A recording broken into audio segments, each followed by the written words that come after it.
Simmer it down.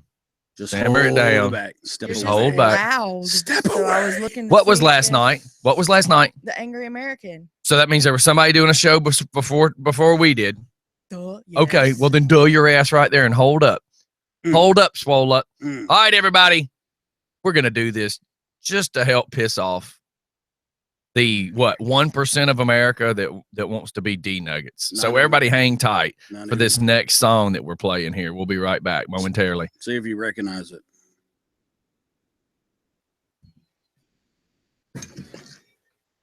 I'm not purposely sitting as the plays. When you're working. I'm working. When you're working, it's fine. Because I got a crybaby over here.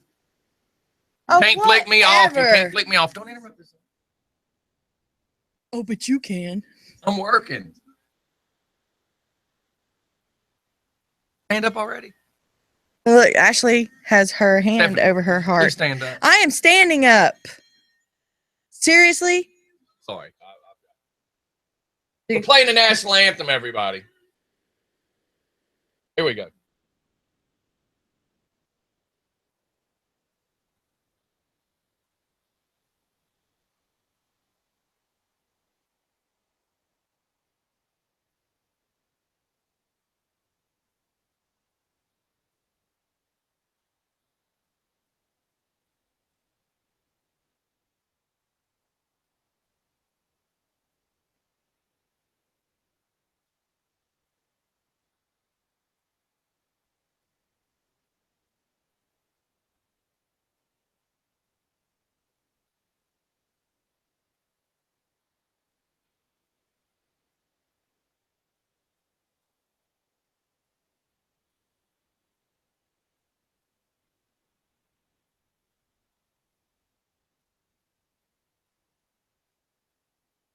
All right, play ball! Gentlemen, start your Play ball! Now that's the music to get you started in the morning.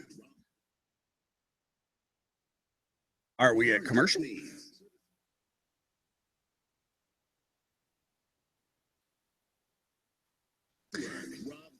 Rob's does it.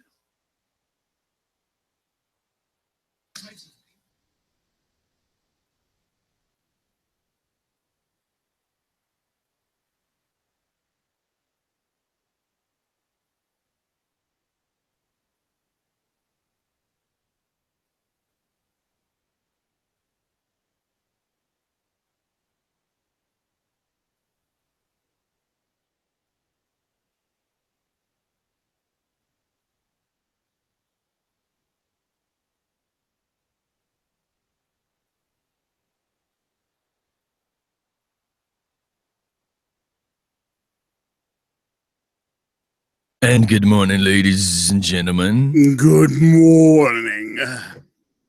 Good morning. Oh my God. Is your wussy in a wind? What is wrong? She had that look until I said that. So, Stephanie, what's wrong? Nothing is wrong with me. I just said good morning. Oh, well, And you had that nerve. look. You've got some nerve. I know, right?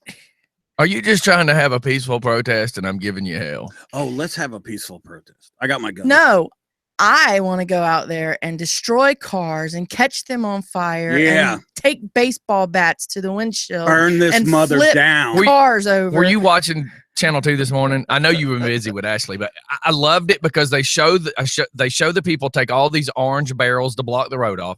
They show them bashing the SUV. They show them looting by snatching open the doors of tractor trailers, and people were stealing stuff. The second part, they were burning stuff, and then the camera goes to a woman and she says, I don't see what the problem is. We're just trying to have a peaceful protest. That's it, man. And practice our Second Amendment of freedom of speech and blah, blah, blah, blah, blah, blah, blah. And I'm just thinking, really? Because I just watched you cook some weenies on an open fire.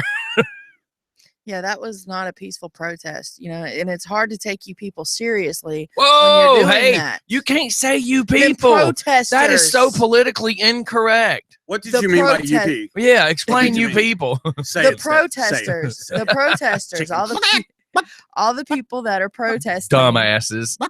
Yes, exactly. Here's the thing. Okay, so again, you and I watch Channel 2. Mm-hmm. I'm beginning to not like watching Channel 2. Do you know why? Channel 2 has painted me a picture that the guy was doing absolutely nothing wrong.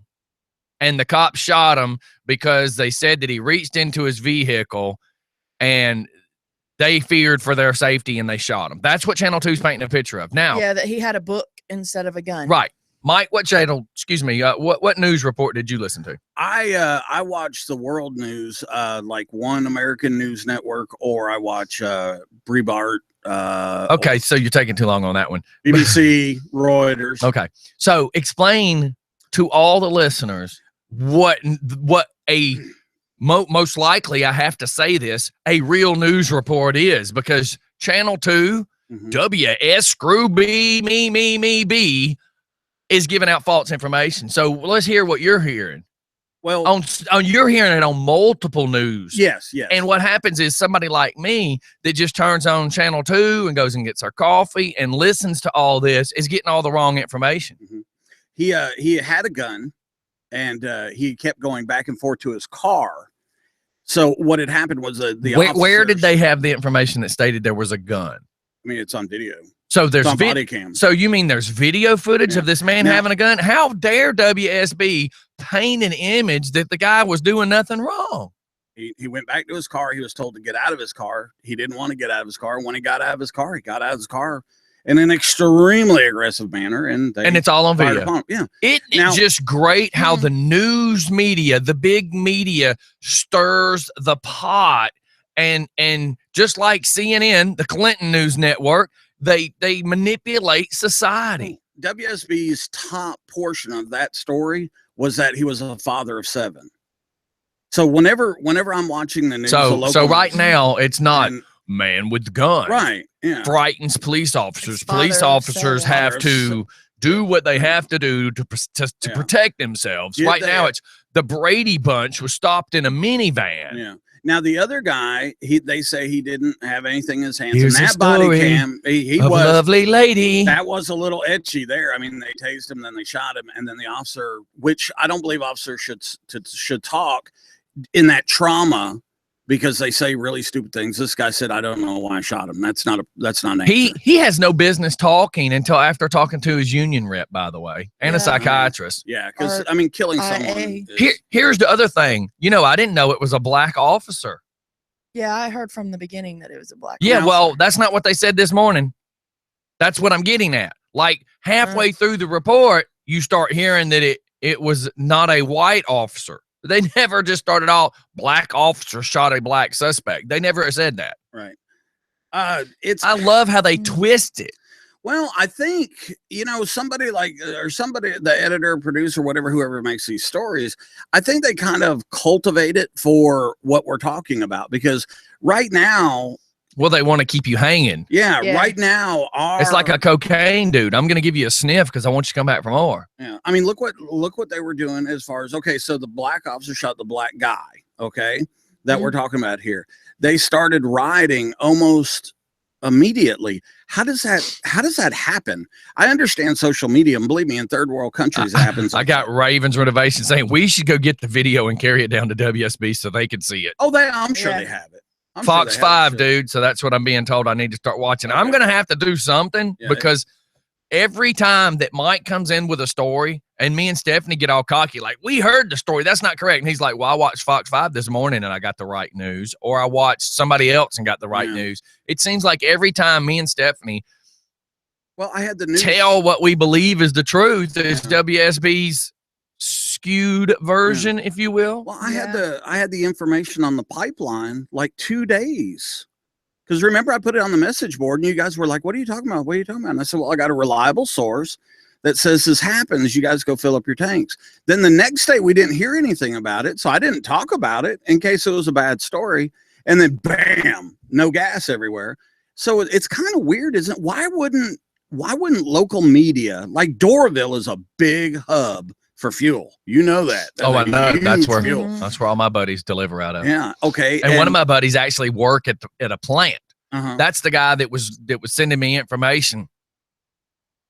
about everybody's talking about we're having a gas shortage, and he okay, and it's funny that we're talking about WSB because WSB's doing all this reporting, and my buddy reaches out to me and says, how is it the WSB knows more stuff than me and I work in the plant? Yeah. He said they're reporting we have a fuel shortage. He says, Scotty, I'm standing here. There's no fuel shortage. Yeah. I'm in the plant. There's no fuel shortage. Right. He said they're stirring the pot. And then they said this morning, I finally heard, of course, now it's on WSB, which I'm no longer going to be watching. WSB had a report, and they said what I said 2 days ago, by the way. On Monday morning, I had made the comment that everybody is so scared they're not going to get gas. Every time they burn a quarter tank, they go get a quarter tank to put it back so that they're scared, you know. They said this morning, they said what is causing the shortage right now is everybody's scared there's a shortage, and every time every time they think they need to top their tank off, they run to top the tank off, whether they used a quarter of a tank or an eighth of a tank. And that's what's got us having a shortage, is because everybody keeps filling the tank up, whether they need it or not. Just relax, people. Just chill. Everything's going to be all right. On the hey, if you're going to say that, I need you to do it in your best Bill Cosby voice. I know how old you are. Stephanie. I'm trying to think of how he would say it. Just say it the way he said it to you. I've never met Bill Cosby. You don't remember him saying that? See? No. Do you Good see stuff. that? She Good just pudding. says, That was some good you just pudding. heard her. I've never met him. Yeah. Because that means the shit he gave you worked. Yeah. I wouldn't say that during your testimony. It's not a hostile witness. What you say, Stephanie, is I don't remember ever meeting him. Yeah, Don't just say I've never met him. okay. Say I don't remember ever after I meeting him. arrived at the studio, I do. I'm not having other people recall. say Fox 5 is definitely the better one. Okay. See, I knew somebody else would be covering it. I don't Dude, know I've what got to do WSB something does. because WSB has really caused, let's just admit it, it's caused me and Stephanie heartache with Mike, because we'll go, I know, I Mike, hate that's you not the guys. right story. I hate both of you. Shoot, Assholes. NBC at this point in time is better than WSB, Man, and hey, I used to hate to watch NBC. I tell you what, if you got a cable package, OAN, America's One News. My problem is I hate Fox 5's little morning stuff. Yeah, I know. Yeah. They're be honest with you, it reminds me of some Ron Burgundy 1970s kind of crap. It does. That's a good Do you see what I'm saying? Yeah, it does. Hi, Bob. Hey, Mike. How are you today? It gets a I'm little doing great. annoying. It's such a Yeah. beautiful day today in Atlanta. And oh yeah, bite me. I'm up early. Shut up. Ron Gant's on there in the morning. Man, you know what? I would love to do like a Will Ferrell, if you just cut him loose and let him do a news show. I bet you that's hilarious. Remember on Whose Line Is It Anyways? They used to do the news shows. Everybody wave. Hey, what's up? Are we live? Well, no, I was sending a message to somebody. You know what? I'm gonna toot my own horn here for a second. Hey, we the do- cameras are live. You don't when- need to be tooting them nothing. When we do Yeah, those please don't. stupid God. videos when we're in the van rants, holy smokes, I cannot believe how many people watch those. That is just sad. You know, I made the joke yesterday. And Alex, please don't manstraight over this one. But I made a joke yesterday. I said, you know what sucks is my little stupid rants Oh, here we go. get more hits than There. any of the video shows that we've ever done. It's crazy. I mean, none of the night show videos ever get the attention that my clips are. Well, And you know what sells it? Humor, personality. It just sells it. I think People don't know what to expect when I just start having fun. I think people And then you actually are looking- good when you don't have that damn Yeah. tablet in your hand. I think people watch you and I when we do ours. Like, People are asking us to go do some stand-up. I know, but it's weird, isn't it? I got two people that said you two should be on stage. We just did the too. national anthem, and I kept asking Stephanie to stand up. Get this. And I was standing up. Yeah, but you know what? If the real redneck Stephanie. step would please Just stand up. Bite me. No, I looked at her and she said, should I take a knee? I was like, listen here, girl. I don't need you ever on your knees in a studio. Yeah, that is a little weird. Never happened before. You'll Mike stick to the floor. Mike, on the other hand. You want me on your knees? No. Oh my God, joke, you're Mike. disgusting. Oh my God, Wow. you're an idiot. You notice I'm not wearing a Just for Fun radio shirt. Tubby is bringing up something I have no idea who this It's hard person to is. listen to somebody named Tubby. It's called Shouty. Shouty. Died. How? Shouty died. Is it Shouty? Shouty. SHAWTY. Shouty Low Died. Yeah, he was killed in a car wreck. was killed in a hit and run. He was in a protest. But if Shouty is so low, would it really be considered a hit and run? Be a drive over. It'd be a drive over, wouldn't it? I was asking a friend of mine to drive by yesterday that meeting and kill me. And I got uncensored humor is much funnier than censored. Yes, I agree. Okay, so agree. me and Mike were talking yesterday. No, we were yelling. And I'm having a hard time figuring out how to be me. Because I get hated on so much for being me. Yesterday, I just tried to honestly ask a few simple questions, and I didn't mean anything. I even apologized at the beginning of my questions. I said, I'm going to apologize in case this sounds offensive. And damn it, if we didn't make a video later, and Mike's like, and Scotty played stupid. Anybody? I can't believe you think I was acting. I do 6 shows a week, 2 to 3 hours each show. You know how much time I spend with you? Not to mention all the riding around when we go see sponsors, all that other stuff. All this time I spend with you. When you start squirming in the seat and me going, and you're like, what? And you put your hand on me to stop me, and you go, the first thing comes out of your mouth is, I'm not a very smart guy, but I can go ahead and apologize for saying. I'm like, here he goes, folks. I could have been freaking narrating it. And ladies and gentlemen, as DJ Scottie moves into position. Oh, you would have swore I had just come out of the little practice area. Where is it? Where you're warming up your bat? Yeah, the green room. And I walked up to the plate. I kicked a little bit of dirt and pointed right at the guy. Because I'm sitting there going, here it comes. I'm serious. Paint a picture from your view what I did. Because I don't see that I did anything. But what happens is I go into that zone, just like I did when I went and talked to the commissioners, just like I did when I talked to Fox 5. I go into the different zones, so I don't really remember what I said. Yeah, well, I mean, you were being professional. I'm making jokes, but you were. No. I understand I was, but I also know that I use what I tell everybody is trickery. I can use my words, just like when I had to battle the school system over the God is dead.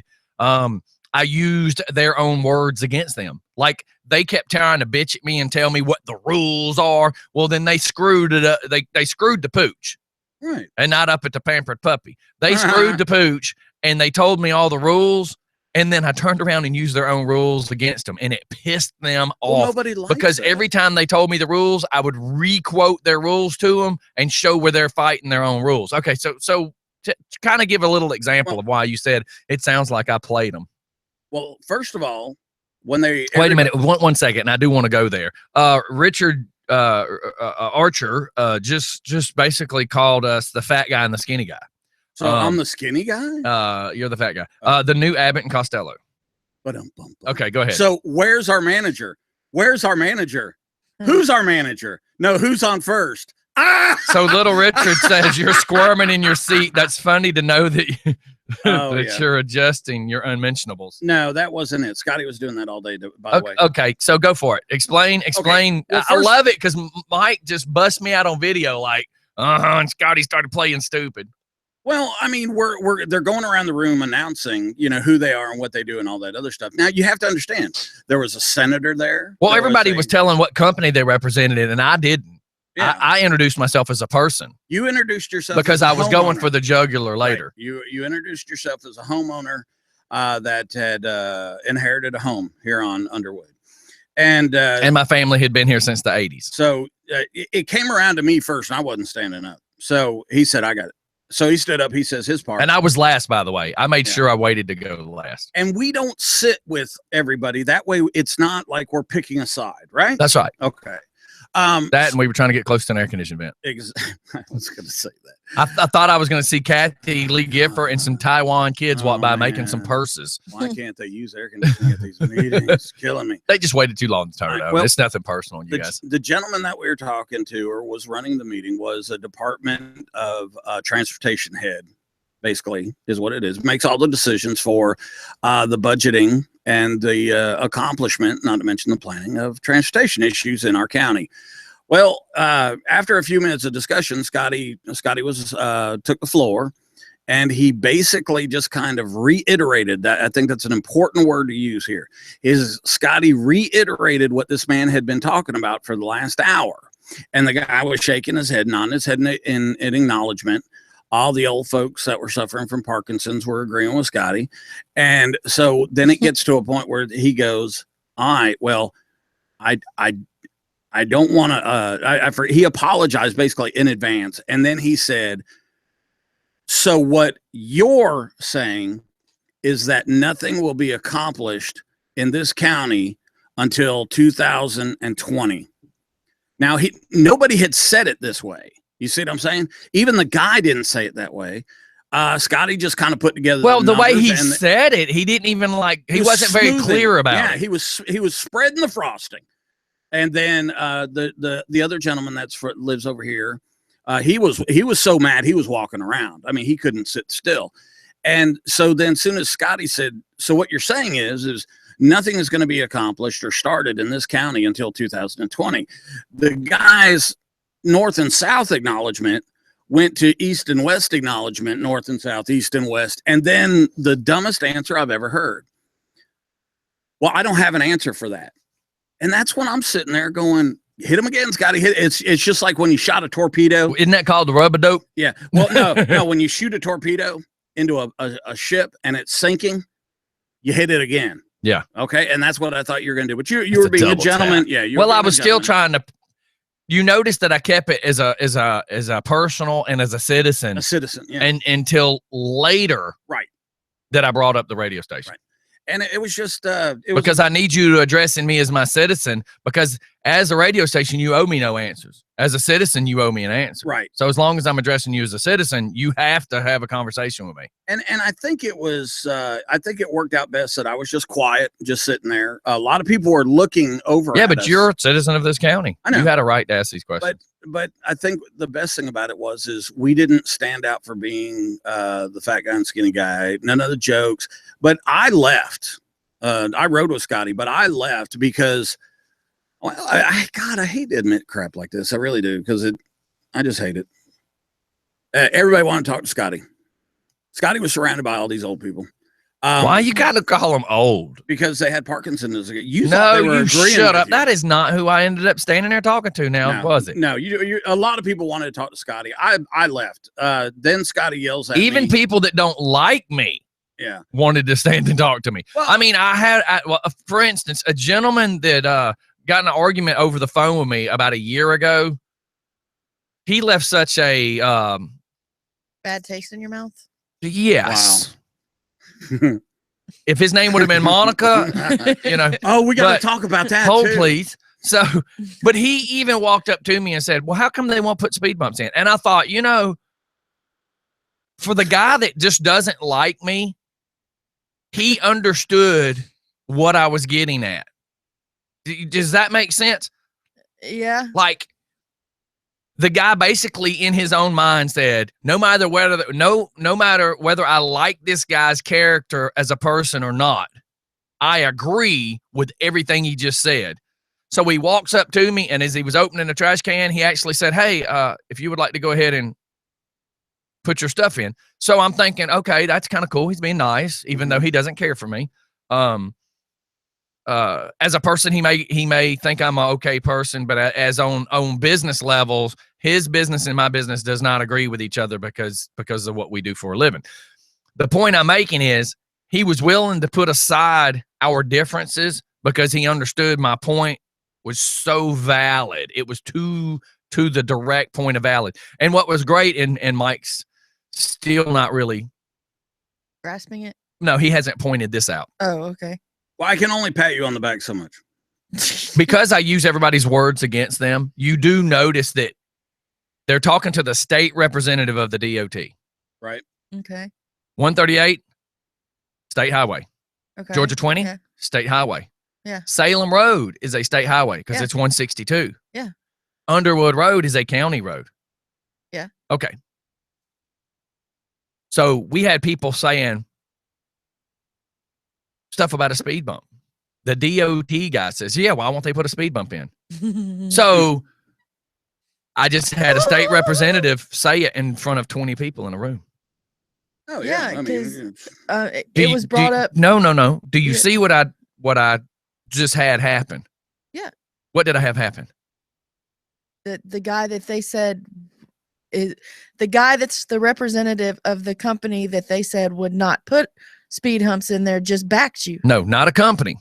Or the State DOT Yeah. guy questioned why the county will not put speed humps in, and he said it in front of 20 people. Yeah. Okay. And then everybody else goes, yeah, why won't they put in speed humps? And I said, the county refuses to. And now I've got 20 people in the room listening to this going, holy cow, why is this not happening? Why is this being allowed? There was a lot of very upset business. Wasn't that I did any trickery. What I stated 100% facts, but what I brought to light is the stuff nobody wants to talk about. So there was a lady sitting next to me, and at the beginning of the meeting, I brought up the reason we were sitting over to the corner. I said, nobody really likes us because I speak the truth. I say what I want to say, and people don't like that because I don't play well with others. I didn't come out of the cookie cutting machine like everybody else. Like everybody was supposed to be shaped like little, what's the guys, gingerbread men, Hey. but I don't fit their mold of what to just be the sheeps to follow. I don't do that. Meeting, everybody's joking and laughing, and you watch this, Mike, when I say this. So after I had my little spiel, she was sitting directly to my side. I leaned over and I said, see, that's why they hate me. I said, because I speak what everybody else is afraid to say. Do you notice that she slid 2 feet behind me? Mm-hmm. And she got up too. So once I made everybody in the room see it, this woman was like, ooh, let me back away from this. Because in the very beginning, she said she drives school buses. I said, hi, I'm the guy that busts y'all all the time for speeding. She says, you should if they're speeding. I said, oh, yeah, I got tons of video of y'all running 62 miles an hour in a 40.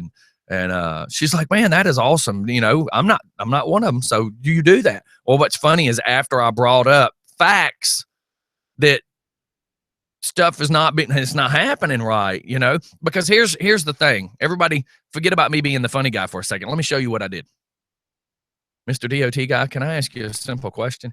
Here's my question. All of us people that are living here right now, I mean, all of us sitting in this room right now, we are the residents that live here. Mm-hmm. We are the victims of this road. We're the people that live here. We're the people that have to figure out how to not get in this traffic. We literally look at our watch to see what time it is so we know whether to go down Salem or not. We know whether to go down 138 or not. So my question is, I have a radio station. This is the first time I brought it up, by the way. I said I have a radio station with thousands of listeners, and I'm going to tell you like this. I know for a fact people are coming from Jackson Lake and Butts County traveling, 36 to 162 to get to I-20. I know for a fact we got people coming out of Georgia 20 and McDonough hitting Georgia 20 to 138. They're hitting these back roads trying to get over here to 20. I said, but here's my question. As you're our state representative, and these are also all citizens of Georgia, so they're traveling on our highway. I get that. But we, the victims that live here, are the ones suffering from other people in other counties traveling through these roads to get to the highway. So what can we do? What can you do for us to feel better about getting this situation taken care of? And also, who do we, as the citizens, talk to now? Yeah. Yeah. Crickets. And there Crickets. wasn't an Crickets. answer. He says, well, I'm not sure. And I went, so we, the citizens of this area, we, the citizens that live here, we are the victims of all this horrible traffic that's not even from our residents. It's from other towns. What do we do? Who do we call? Crickets. And yes, traffic is everywhere, but when you're in a 35-mile-an-hour zone and you've got people that are running 70 plus, 90 plus, and there's been multiple car wrecks on this road, something needs to be done. I think a big thing was the fact that businesses are leaving our county. Well, here's another point. I know we got to go to we got to go to commercial, but I want to bring this up at the end of this little event. I was having a discussion with a young man who was bringing up stuff about the sheriff's department and things are a little better. And I said, I agree. But I want to bring up this point. I said, how about the fact that I keep hearing from people in elected positions say, but the resale value on these houses are doing terrific. Rockdale is selling used homes. The resale is awesome. People are moving into Rockdale. These houses are selling like hotcakes. And I went, even though you believe that is so great that these houses are selling, you are missing the simple fact. People are moving the hell out of Rockdale. Yeah. And they go, well, that's not necessarily true, Scotty. Okay. For a house that was new to become used means the current resident has to move out for it to then become a resale. So in order for you to tell me that all these resales are selling like hotcakes, A, people are moving out to go to other counties. B, the houses are probably not selling for what they were paid for the first time. Meaning, such as my home, that's not worth what the tax assessor says it's worth. That means people are losing their asses on these houses and moving to other counties. No wonder these houses are selling like hotcakes, because they're probably $40,000 cheaper than they're supposed to be. Yep. And everybody's running. How funny is it, Mr. Military Mike, as you heard in this, everybody was being honest, but there was one time there was some stuff mumbled. So we wasn't supposed to see who said it. I said, and I'm saying Mr. DOT because I'm pointing out to you guys that's who I was talking to. So I was addressing Mr. DOT guy, and I said, what are we supposed to do? And somebody mumbled, move. Yeah. That's the problem. No, let's not fix the problem. Let's everybody just pack up and get the hell out. The ship's sinking. Let's leave. Yep. And that's the problem. And what they don't look at, the houses may be selling, but they're selling because people turn around and rent them out. And I'm not just saying that because it's on No, YouTube, I was fixing to say, Jasmine, I agree 100%. The rental market. Here's my problem. Everybody says, Scotty, why don't you move and rent your house out? Man, you got that lake too. Your house or rent like a hot cake. You could get 12 to I could, but the problem is the first time these people trash my house, I could be out $20,000 trying to repair what these people do. And people say, oh, you can sue. You're not going to get anything. Half these people, I mean, dude, I know, look, for years, in the construction world, I was remodeling houses for renters, for doctors and investors that own these rental houses. Yep. And I can't tell you how many times they got screwed. And all of them started becoming Section 8. You know why? Because they were guaranteed money from the government. Yep. They were guaranteed money. Yep. And even when they shot an if they shot an eviction notice out to evict the person, the individual, they were still getting government money until the people left the building. Right. Yeah. So they were still getting paid. It's all the other cats that owned houses that weren't getting government assistance. They were the ones that were really getting screwed because it would take 6 months of court cases to try to get somebody thrown out. I mean, it was horrible. Yep. So not that I was trying to go to that level. I was just bringing it up. I figured since we were kind of on that spot this morning. Schmonin'. But you know, it's if you can be the guy, if say you inherited $250,000, you go buy 5 or 6 houses and you had the time to rent them and take care of them, then that's a great thing. Like with me, there was a real estate guy who was a Remax guy. He actually just passed away. But he took care of investment homes for these guys. Mm-hmm. So Jim McElroy would send me an email with an address, tell me what needs to be fixed. I would get out there. Before I touched it, I would take a picture, send it to his phone so he could see. Because believe it or not, most of these homes, the people were not letting him as the agent in or the homeowners in to see the houses. But because they wanted their stuff fixed, they had to let me in. So there were so many times I would get there, get pictures, send it, and then they would have to tell me what to do, what they wanted to fix. Funny stuff is such as Section 8 houses. By Section 8 code, it says, if you have screens on your windows, you can't have screens with holes in it. Yeah. So I would then turn around and send a message to the guy, and he would say, just take the screen out then. And I'm like, excuse me? He's like, yeah, just take the screen out. I was like, but you said it can't have a hole. He's like, yeah, Section 8 rule states that if you're going to have a screen, it can't have a hole. Yeah. But you don't have to have a screen. I'm like, oh my God. Yeah. And that's another thing. You can buy 5, 6 houses, but you still have to pay for the upkeep. And sometimes the rent that you get doesn't pay for that upkeep. Oh yeah. My buddy, you've got busted pipes that you have to worry about. You got, if air condition, like my air conditioning just went out Friday, and thank God my landlord is the head heating and air guy for Rockdale County, and his son has a heating and air business. So guess what? The part that my air condition needed, he actually had at his house and was able to get my air fixed. But what if that had been, say, what if you rented a house and your landlord wasn't a heating and air person? You had to possibly wait for the part to come in or wait for an air conditioned person to come in, because the house that we moved out of, it took him 3 months to get a heating and air guy to come. Right. So, well, and I don't mean to pick on Jasmine, but she's trying to tell me that even though I don't believe it's a good investment, no, you're failing to understand what I'm trying to say. 25 years of taking care of these houses, I'm trying to say that unless you're the person that can afford to have multiple houses and do it correctly, then it's not a good investment.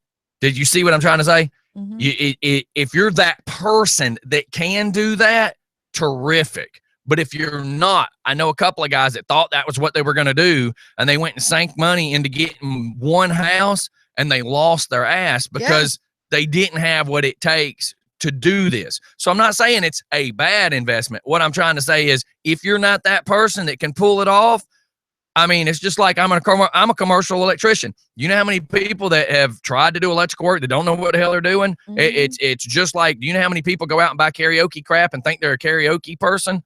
It doesn't work that way. I'm not saying it's not a bad investment or it is a good investment. If you're not that person that can do it, it's not a good investment. That's all I'm trying to say. I'm saying I've seen it firsthand. I walked into a house one time for 6 months. 6 months. They've been going back and forth to court. They wouldn't let the homeowner in. They wouldn't let Jim in. Jim calls me up and says, look, I need you to go into that house. I need you to go in that house and tell me what's going on. They're telling me they got a water leak. So I go in the house. It's a split level. It's not really 3 stories. It's 2 stories, but the front door meets between the first floor and the second floor. So I pull up. It's got a side entrance garage. 2 homies are sitting out smoking blunts when I pull in the driveway. Wow. But water is running out of the downstairs.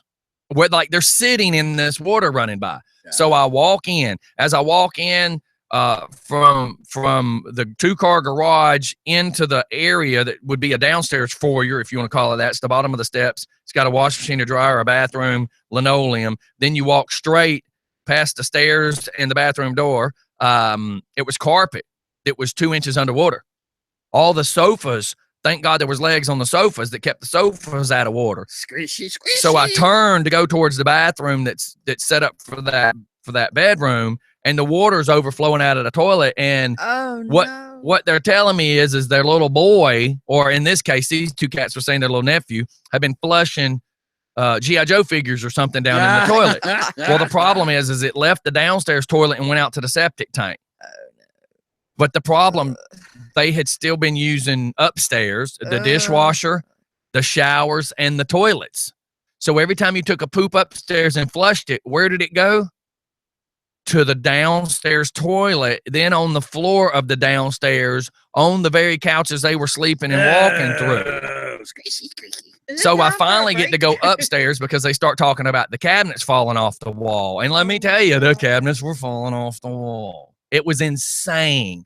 One of the worst rental houses. I know when the Kennerleys sent us to one in Lilburn, we spent $10,000 remodeling, and it wasn't a remodel, mind you, but it was because a tenant had lived in there, and this guy had taken red spray paint and went around and spray painted all sorts of Satan stuff on there. Oh my God. Like when we went to actually evict him with the police department, that you couldn't see in the house, they had to kick the door open to get in because of a smell that was coming out of there, and the dude wouldn't answer the door. So at this point, is there a dead body? Is there a dead body? Cool. In this one room, it's like an 8x8 room. He had been throwing McDonald's wrappers and half-eaten hamburgers for probably a year because it was about 4 feet tall by 8 feet in a circle round, and it was nothing but old food.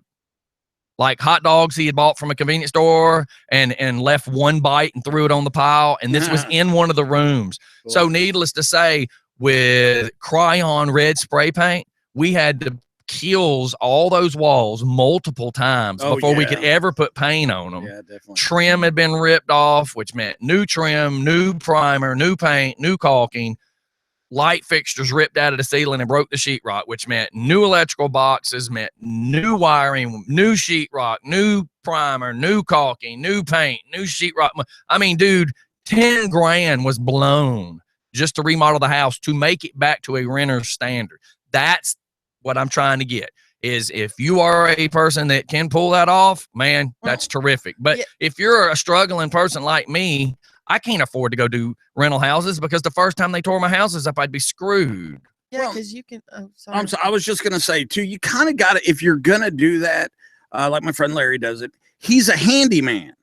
Yeah. So he can, because, the labor and everything, but he's a handyman. He's got a whole workshop and all that other stuff. So if you need some trim done or something like that, he can do the trim work. He's got some extra stuff laying around. Like my landlord. But like me, I have no woodworking skills whatsoever. Yeah. I would be completely screwed because I'd have to hire. Jasmine just typed, Rockdale needs to be 100% Section 8. That is such a vague statement. You can't get an apartment. If you could explain that. Are you trying to say that all the rental houses should be Section 8, or what exactly are you trying to say? Because that's very vague, and I don't want to speculate by what you're typing. You can't get an apartment in Conyers, dude. Why? All apartment complexes are Section 8 in Conyers. Yeah. Oh, are they? So I didn't know. And there's a waiting list. Yeah. If I went to get a 1-bedroom apartment right now, I'd be turned down. Yeah, because you'd be put on the waiting list. Do you know other counties laugh at us? Yes. Gwinnett County laughs at us. We're considered slum. DeKalb County even laughs at us. Lithonia used to be the town that everybody laughed at. Now Lithonia laughs at us. This is like us telling Alabama jokes and Alabama telling Mississippi jokes. Yeah. The people in Lithonia are even laughing at us. That's sad. It is. Yeah. My family, that's where we grew up in Lithonia. I mean, my dad's side of the family was there. I mean, my grandparents, if everybody remembers where Stone Mountain Lithonia Road is and Panola intersect, you know that big area with the nice white picket fences? It was a big stable farm. And that was my grandfather's. Oh, cool. That was my great-grandfather's family. So my great-grandfather, his name was Bill Richardson.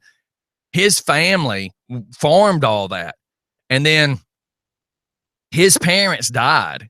And he was left taking care of all his little brothers and sisters. He couldn't run the farm and take care of the kids. So at 18, he has to sell the farm off.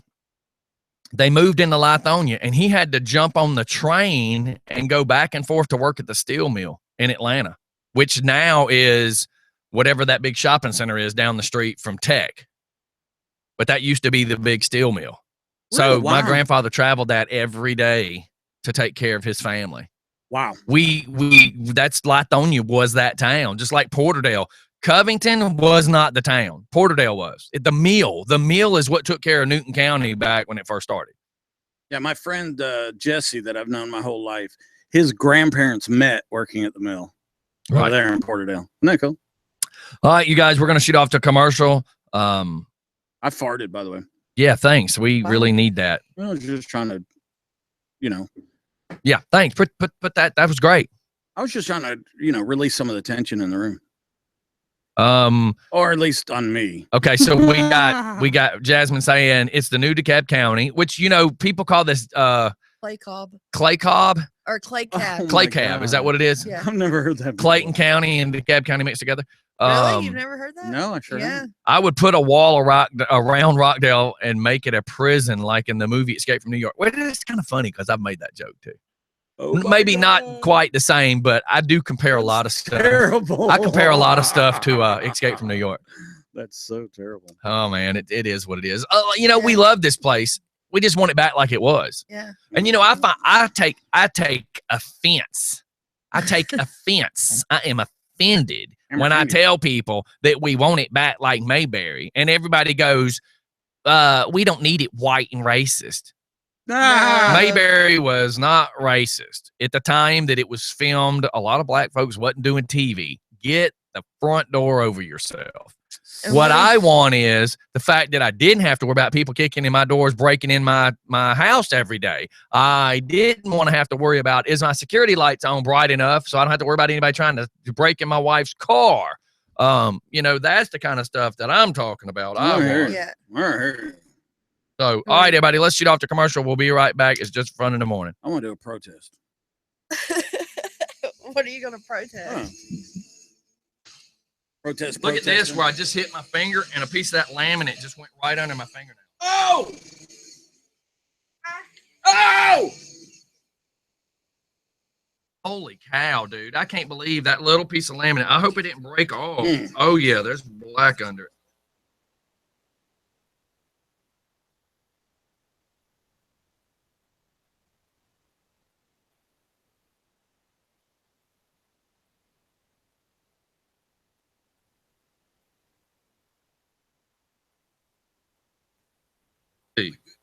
Bad. Look at that. National history report.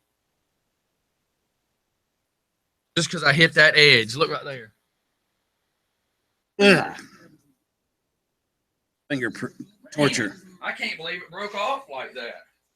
People need to learn the definition of racism and bigotry. I think we've tried that before.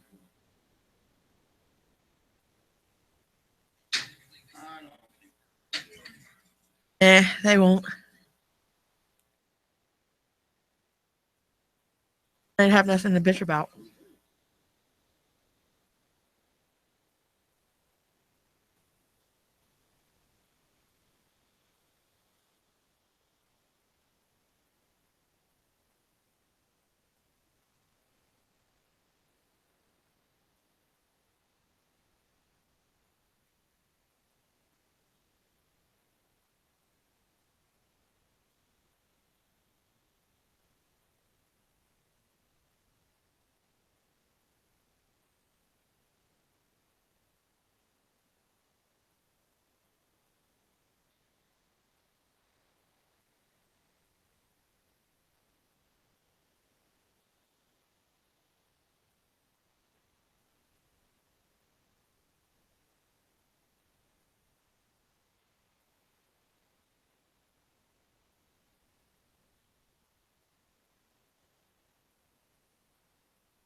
Ashley, you got to simmer it down over there.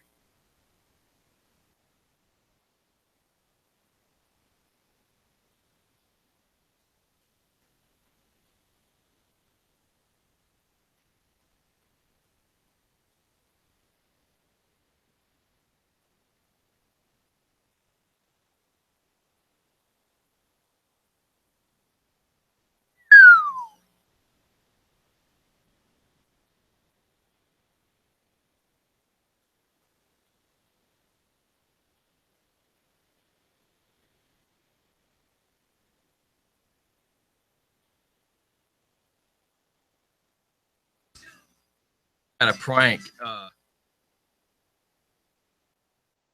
Oh.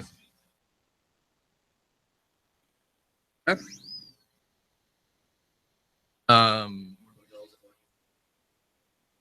She's quiet, but slightly short fused. Us. She's just like, no, we're not gonna have that thing.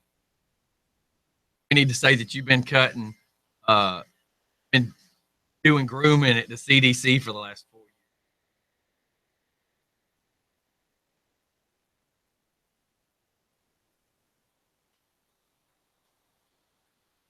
Boogity, boogity.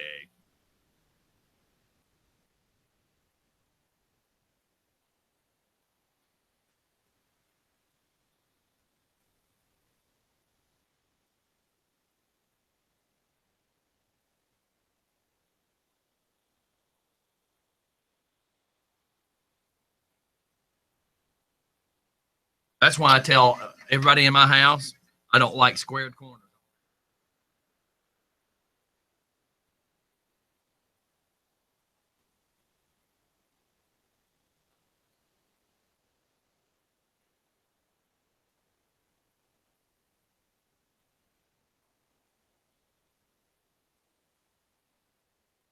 Don't look, Ethel.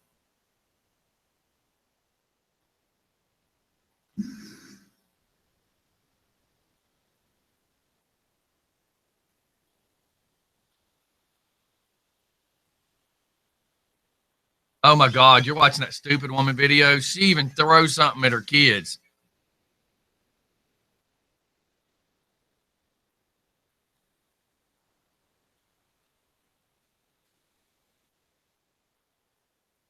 Now remember, he's 6 years old. Watch what happens in a minute.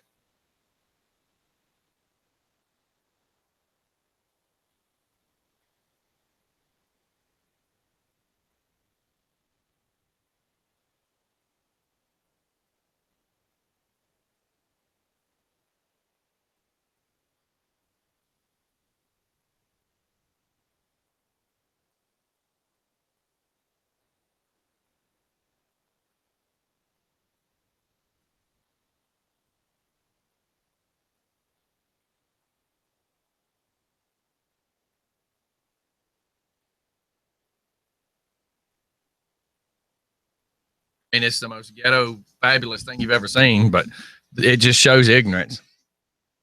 Stupid people being stupid. Crazy. And we're back.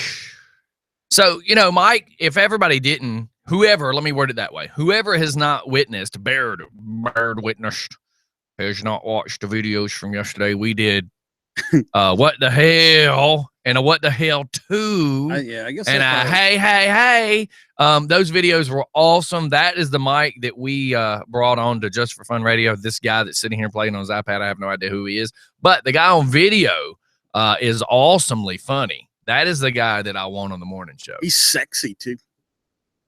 If you say so, I'll take your word for it. I don't want to call you a liar this early in the morning. Yeah, that's never stopped you before. Well, one of the reasons I could be like that in on the what the hells is I don't have to be censored and I can speak my mind. I mean, I understand 100% what we have to accomplish. Yeah, but why can't you just be funny? Because my military and my brain damage. You were definitely brain damaged. Yeah. Game damaged, is that the way I should say it? I have to voice my opinion. I do it graphically, and unfortunately that type of language isn't acceptable in the morning. I do my best. If you were very talented, you could paint around it. Well, I don't know that word censorship. Yeah, I just don't know that I'll ever. Yeah, I'll ever live up to your expectations on the morning show, because this is your show, dude. I'm just a co-host that comes in and kind of short things up. Yeah, but you're great when you're not holding that pad in your hand and you're just being wide open and funny. You're great. I know, but I slip with the bad words, and like yesterday, just word substitute. When Anthony was here, right? Mm-hmm. I mean, the first 15, 20 minutes, I thought we were all laughing just out of control, hysterically. My sides were hurting. Tubby says he is yet to hear you be funny. Well, and you know why? Is because one, he can't respond to me because I have an IQ higher than 9, and two, I don't respond to him because it's so difficult to talk to somebody. It's like talking to a guy whose name is Doo-Doo.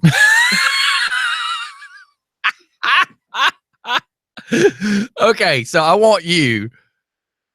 Okay, have you ever had a conversation with somebody that completely keeps saying, put it this way, I had a boss named JD that every time he'd talk to me, he'd be like, so Scott, what I want is when we were doing electrical work. He was the owner of the company. I ran the men. Scott, so what I want you to do is when you get down there to the Cab Medical to that CVS that we're doing, I need you to get the men, Scott. I need you to get them men adjusted and get them doing the light fixtures. Now, Scott, if we're going to get done with this job, Scott, I need you to take on this responsibility. Now, Scott, I ain't joking. You got to do. Okay, so now with that being said, I want you to carry on a conversation with me, and my name's Doo-Doo. I need you to say my name way too many times, and let's do it for instance here. This will be funny. Doo-Doo. Yes, sir.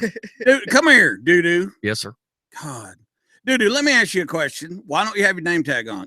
Everybody doesn't know your name's Doo-Doo. I know your name's Doo-Doo, but do you know who named you Doo-Doo? My mama. Your mama ain't that bright. Is she Mrs. Doo-Doo? And if you try to put do and do with that many O's, it's too long from a name tag. Okay. All right, Doo-Doo, get this. Now, what I want you to go over there, and you're going to need to shovel that Doo-Doo in that horse. How am I supposed to shovel myself? No, not yourself, Doo-Doo. This is the problem, Doo-Doo. You've been hanging out with Tubby and Waterhead and Trainwreck and, I don't know, Spooge Dribble, all these other people that you hang out with, and you're dumb, son. They have done taken all the. I'm trying to stay in character here. Taking the damn intelligence out of you. You sat in the dumb chair, and now you're an idiot, Doo-Doo. Thank you. Say something long and impress me. My first name there is we not go. Idiot. It's Do. Yeah. Middle name Do. Well, all I got to say is are you the smartest guy in your little group of friends? I think so. You need to get some more friends.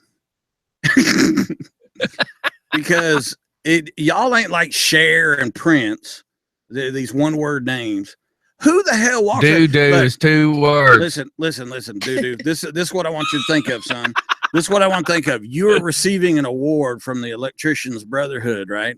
And here's what's going to go. There's going to be a man up on stage in a tuxedo, and he's going to go, in honor of attitudes and ethics, according to the Electrical Brotherhood, we now present the Man of the Year award to Doo-Doo. You see what I'm saying? There's no way. Yeah. There's other than the Peter Gunn thing. Last name Sheets. My name is Doo-Doo Sheets. I mean, if you had a theme song, it would sound like the Pink Panther. Doo-doo, doo-doo, doo-doo, doo-doo. You're Doo-Doo. Okay? If no one told you, Slick, that means you're a pile of shit. Oh! Okay? And Tubby, that means you're fat. Waterhead, that means you're a mongoloid. So Little Richard, small penis. You want me to train wreck? People die when they get around you. So he goes, Doo-Doo. You want me to keep going? He says, Doo-Doo. I mean, is that all he's got?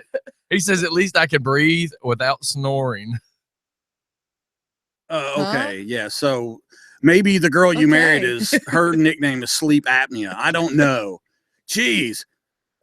Don't these people know what these one-word names, how it's reflected? How do you introduce yourself? I am pretty, wait. I'm pretty positive. You're pretty. I'm pretty positive Sexy that he was given the Tubby name that he may know what it was in reference to. Yeah, he's fat. He's fat. Little Richard has a small penis. Quit saying the P word. I don't care that that's the proper use of the word. Well, it's the proper pronunciation of the word, but not the proper use of the word. No, you use it differently. Shut up. Like scrotum. Can you say scrotum? Yes. Okay. Because let me tell you something. But you don't have to refer to somebody's little scrotum. Sheep scrotum. There's so many pubic hairs you could make a sweater.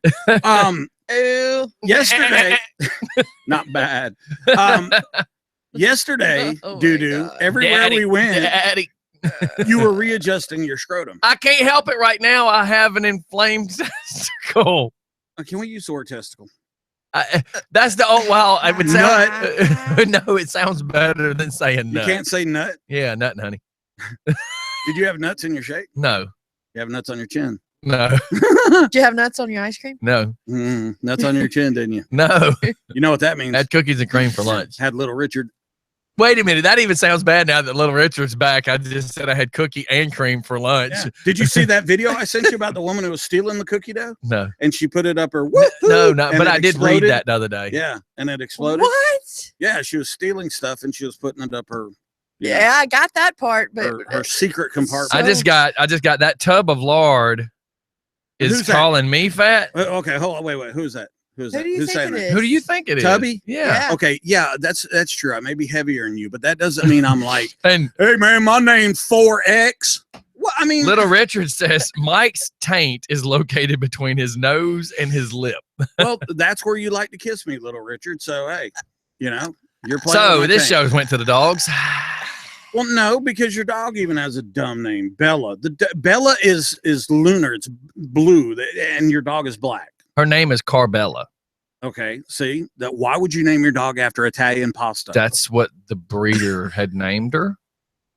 Really? Yes. Your breeders name puppies now? When you go get a dog, you got to find out what the name is? Apparently, that's what this breeder did.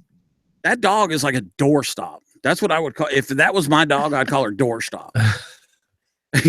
Look at her. Has she tried to bite you? No, she oh, don't lie. She the gets first exhausted. This dumbass, the first time he was sitting on them steps, the first time that he was here, that was about 2 years and the dog was out because I had been putting the dog up, Yeah.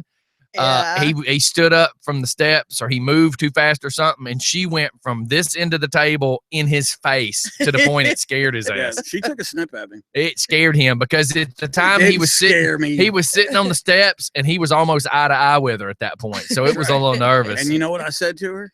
I'll kick your ass, doorstop. No, you can't. And look at our relationship now. No, you had the same look sitting on that steps that you had the other day when that chair broke. You were like, ooh. You got the same look on your face. You got to admit, though, it was funny when the chair broke. You had the same look on your face. Like, Scottie! Yeah. You had the same look on your face like a 5-year-old boy in school with diarrhea. Ooh. That was a good sound effect. That was a little gross. It was accurate though. I am just Don't saying. you hate those when you're holding it, and you're like, God, I know I got the squirts. But you're somewhere, you're like at a meeting with a senator. Like yesterday, it's 5,000 degrees inside there. You haven't drank any water in the last 3 days, but you're freaking got diarrhea. And you're sitting there squeezing your butt cheeks together because you know you don't want to go to a public bathroom and release the hound. I think he just sent me 4 text messages awfully fast, which means you must have irritated him a little bit. Who's that, fatty?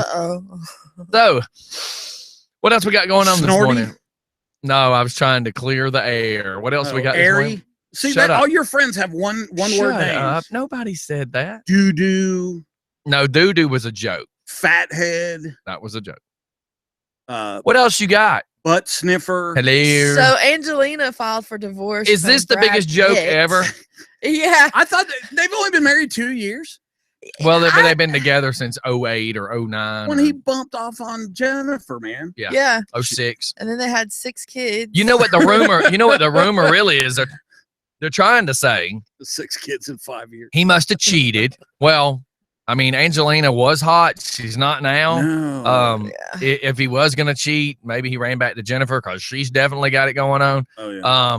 And she has more money than Angelina too. So that's pretty cool. The other thing Angelina was on Penny Dreadful the other day. They were trying to say something along the line. No, it was just a witchy looking girl. Okay. They're trying to say something along the lines of the discipline of the children because she wants to let her kids just do whatever and he doesn't.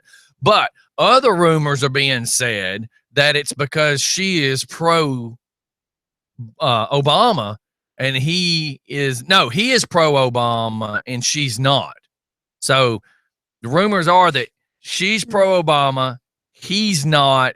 Their political views are causing them all these fights. Yeah, and it's also another claim is that Brad heavily indulges in weed and alcohol.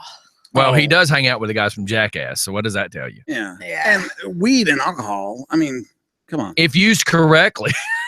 And don't they live in California? Sorry, I was going to try to make it sound like a drug commercial. I couldn't get it out of my mouth. I even started laughing. Check it out. If used correctly, it could cause. If used correctly, weed and alcohol can give you an erection for 4 hours. You won't remember who you slept with, but hey, sometimes that may be a benefit. I heard he's got really, really bad like BO, right? Yeah, that's what the joke's always been. That I wonder if that's true. That God cursed him by making him the prettiest man on the planet, and then gave him BO. No, but I'm saying that was the joke back in the 90s. You and I are or early 2000s. We're comfortable in our heterosexuality. I'm comfortable till I'm alone with you in the car. Dude, you played with your scrotum so much yesterday, and every time you did it, you wiped.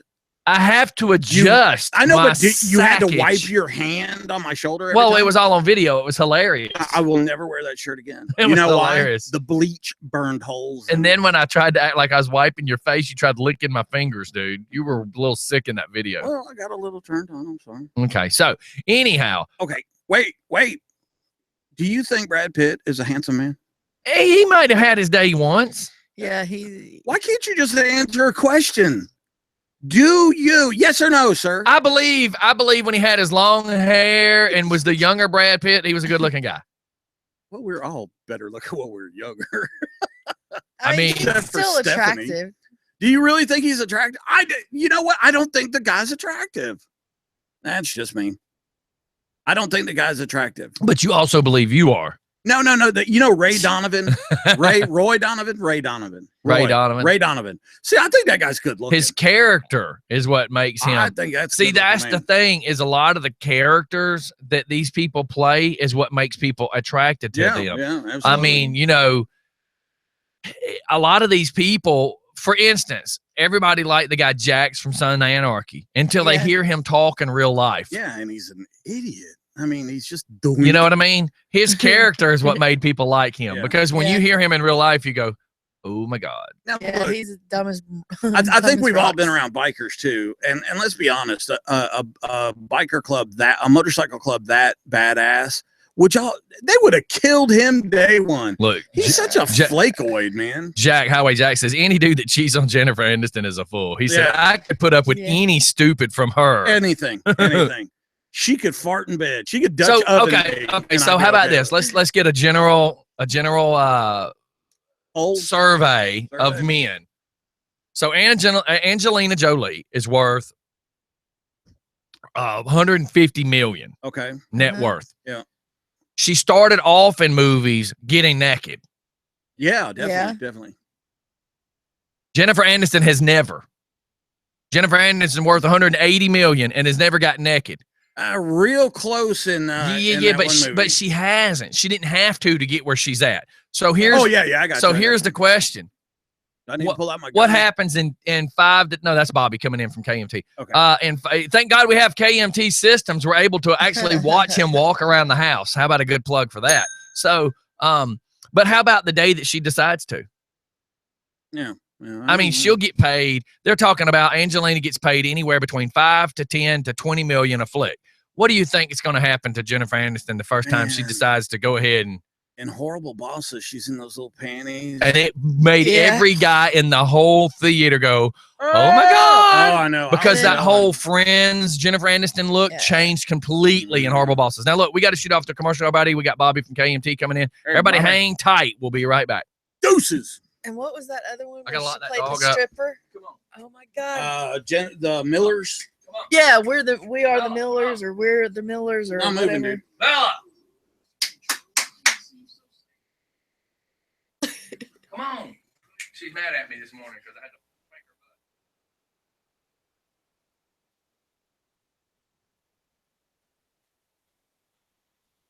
butt. And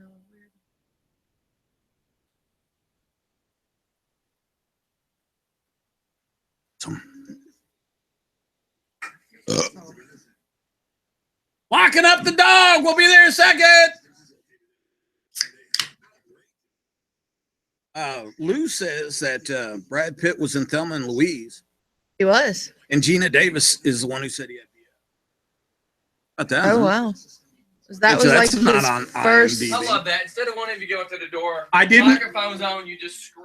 Yep. Well, because I know better. If I open that door before you were ready, Microphones around. if I would have opened up that door before you were ready for him to come in, I never would have heard the end of it. So I did the chicken thing. Awesome.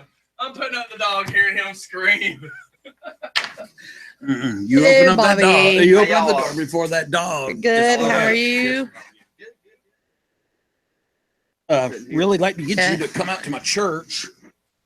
Talk to me about a system. I'm thinking What's awesome is as you pull up, donating a system. he's going, hey, you need to get my gun. I'm like, no, man, that's Bobby with K&T. Hey, it's a good thing we have K&T systems because we're able to see who it is now. I piss off a lot of people. I'm the one who watches the camera. Well, you know what? Like when we had Vernon Jones, dude, we didn't know who was walking around in the front yard.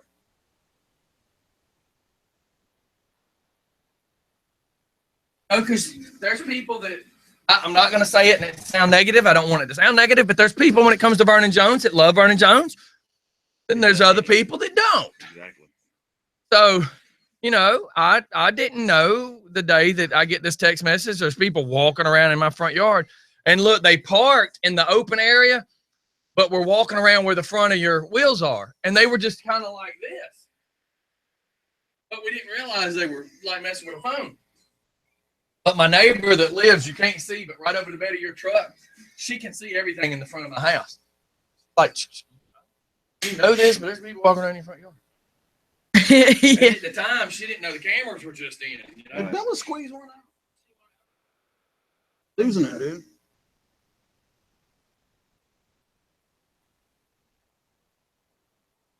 Squeeze one out. I'm cool with it. Mike. I'll do it. Mike. Maybe Oh my gosh. I didn't Maybe squeeze one you out. squeezed one out. Man, I'm telling you. Can I go home?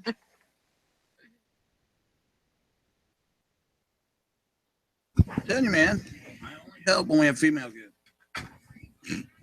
Not putting my hand between his legs, man. I don't know this guy. He's a big There's dude. another one. I got to get another one of those. A cheap crap You wanna go on over for there? the guests, Yeah. man. People come in the backyard and it looks like freaking a yard sale. They come in Hubby and Boo Boo and Doo Doo.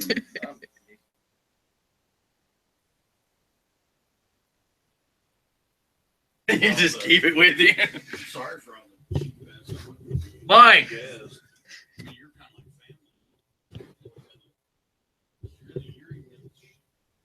Mike. What? Yeah, because you're like family. I apologize. Shut up. Yeah. I apologize. You're having to listen to Mike this early in the morning. He's gonna do the camera angle so the light. Mike. What? He's bald. He knows he's bald. Fuck, he didn't just show up this morning. It's not like I woke up, looked in the camera. Oh, I got him good yesterday. Y'all hear? Y'all didn't watch that video, did you? The video Scottie, when you're naked and you look in the mirror, you get a Oh my God. And he said,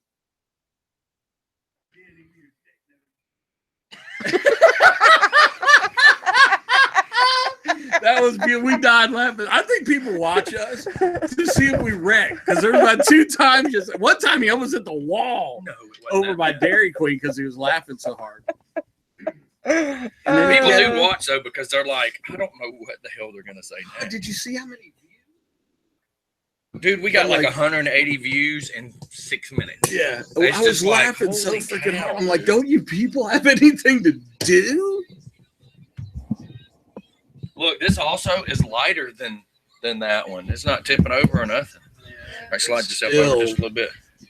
Just so you know, they use the exact same boom in a 7th grade recital. You have to. I have to make it easy for listeners. I mean, for guests, because they're not used to being on a microphone. Bum bum. My phone is getting hammered. Really? Maybe they should. And we're back. Hey, real quick before we get started, let me finish up on the Brad Pitt issue. Okay. One, you don't look anything like Brad Pitt. 2, did you know that Brad? Well, Pitt, hopefully that means A, you don't try to sniff his armpit or kiss him or run your fingers through his hair. No, we're not. Well, you were just having a conversation about him smelling. You called him hot, and you were making reference to his hair. Did I say any of those things? I'm not sure. Scottie has these Delusions. Keep going, Mike. Keep you know going. what? It's for men. It's called now and then a pause. All right. So this is Lou, my buddy Lou. No, that's Bobby. No, this is Lou telling me, did you know that Brad Pitt was in the movie Thelma and Louise? I didn't know that. I didn't. Yeah, he was the hitchhiker that they picked up. Really? He was in the movie California, spelled with the K, and he plays a friggin' nutcase. That's when he like first got started too. Well, California was amazing. Gina Davis is the one who started the whole Brad Pitt. BP's got BO. He's a blip. God, you see that? If you called him Brad Pitt, BP, BO, Papu, he could be one of your friends because 90% of your friends have one-word names. Hey, I would say, what are you trying to say? It's like, but I think you just said it. You know what? It's like you should have all your friends' names should be like password or guest, something easy. Because doo-doo and dum. I don't have a friend named Doo-doo. We made a joke and fat about Doo-doo and McNugget. Well, you right now you would just be called an idiot. Like everybody would say, "Hey, that co-host you got, the idiot." That would be your name, the idiot. Well, that's 2 words. See what I'm working with here? I understand. That's 2. Yeah. So You are an idiot. So what's going on, man? How you been? Busy, busy, man. Let me. So we got Bobby in from KMT Systems, and I have a bad habit because I'm always talking about security cameras, and when I'm talking fast, I'll say KMT Securities because I'm pushing the alarm and the cameras. And man, there are so many people that when I keep posting stuff about cameras, they hit me up and they're like, "Hey, man," I'm like, "Here's his number. Call him. He's the salesman. Get with him." Then calling. If people knew about this system that The you have high here, quality of it is amazing. dude, I love it, man. I do night shows, and I'm sitting in here watching on the night cameras because I piss people off, and I'm afraid they're going to try to jump me. You do not. I do. Say it ain't so. Yeah.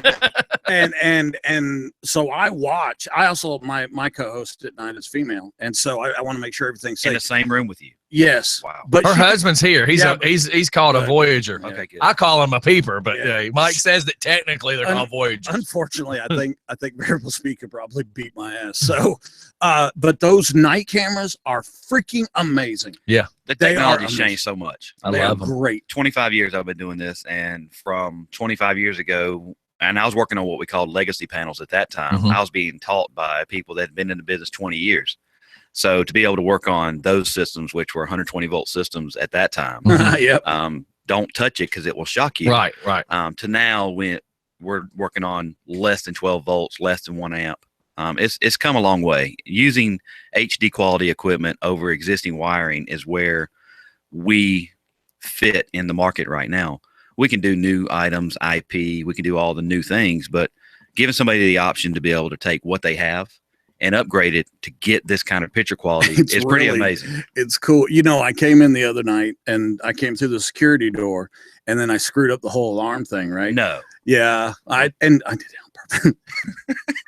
they can hear you. Because I knew he was in some place that was like professional. Scotty, tell him what your phone did when I set up the alarm. It was like an amber Okay, alert. so listen, when you're okay, so because we're talking about security cameras, they also put in this kick ass alarm, right? So now I got keypads at the doors that need them. So when people come in, they can turn the alarm off, et cetera, et cetera. Mike purposely keeps going, I can't remember how to turn this off. I feel like I'm dealing with Ozzy Osbourne. Every time. So this alarm has an app, so I can turn the alarm on. And I was going to discuss the alarm, so it's funny he brought this up. So the cool thing is if I leave my house and I forget to turn my alarm on, I can turn it on with my app. I can turn it off with my app. So like say my mother needs to come by the house. I can tell her the key entry code to get into my door. I can turn the alarm off. Then as soon as she leaves, she can text me, say I'm leaving. I can turn the alarm back on. It's that cool, right? Not counting, I can use another app to see it all on security cameras. So, but my point is, so with this app, when your alarm goes off, it sounds like the friggin' Amber Alert that like AT&T does. I love it. Do you get what I'm saying? I don't care what the volume is on your phone. It's going to be that volume. When this volume goes off, it's like 3 times louder than your loudest ringtone. I'm in an office with a senator. Did you hear me correctly, Mike? I'm in an office with a senator. I have turned my phone on vibrate. I don't want any interruptions. I'm ignoring text messages. In the middle of her talking in her private office with the door closed, this phone goes, I can't get my phone out of my damn pocket fast enough to turn it off. There's people walking past her window. I'm in an office with a senator, and there's people walking past the window looking in. I'm waiting for them to like push a little thing on the back of their ear, like, yeah, we need to go in now. I thought I'm fixing to get shot. I'm in an office with a senator, and this alarm's going off. Thank you, Mike. Good job, Mike. And he calls me. He is thoroughly cussing me out, going, I know you're doing this on purpose. But I'm over there just pushing buttons. It's not working, Scotty. But the cool thing is this. So the senator says, what was that? I said, well, KMT. Let me plug it. Oh, boy. I think it's great, man. You know what? The world is turning into a big old, great big sinkhole, often referred to as a shitty place to live. I know I cuss, sorry. But, dude, your system should be in if you want to protect your family, if you care about your family, they need to come. Yeah. Well, that was the selling point with the senator is because she has kids. Right. So of course, when I showed her the app and showed her how I can see everything at my house, because what's funny is I turned the camera on after I deal with him, because he actually, after the alarm goes off, he did enter the code. Well, the cool thing is when he entered the code that is assigned to him, by the way, plug for this system. I get a text message that says, militarymike has deactivated your system. So he turned the alarm off. Right.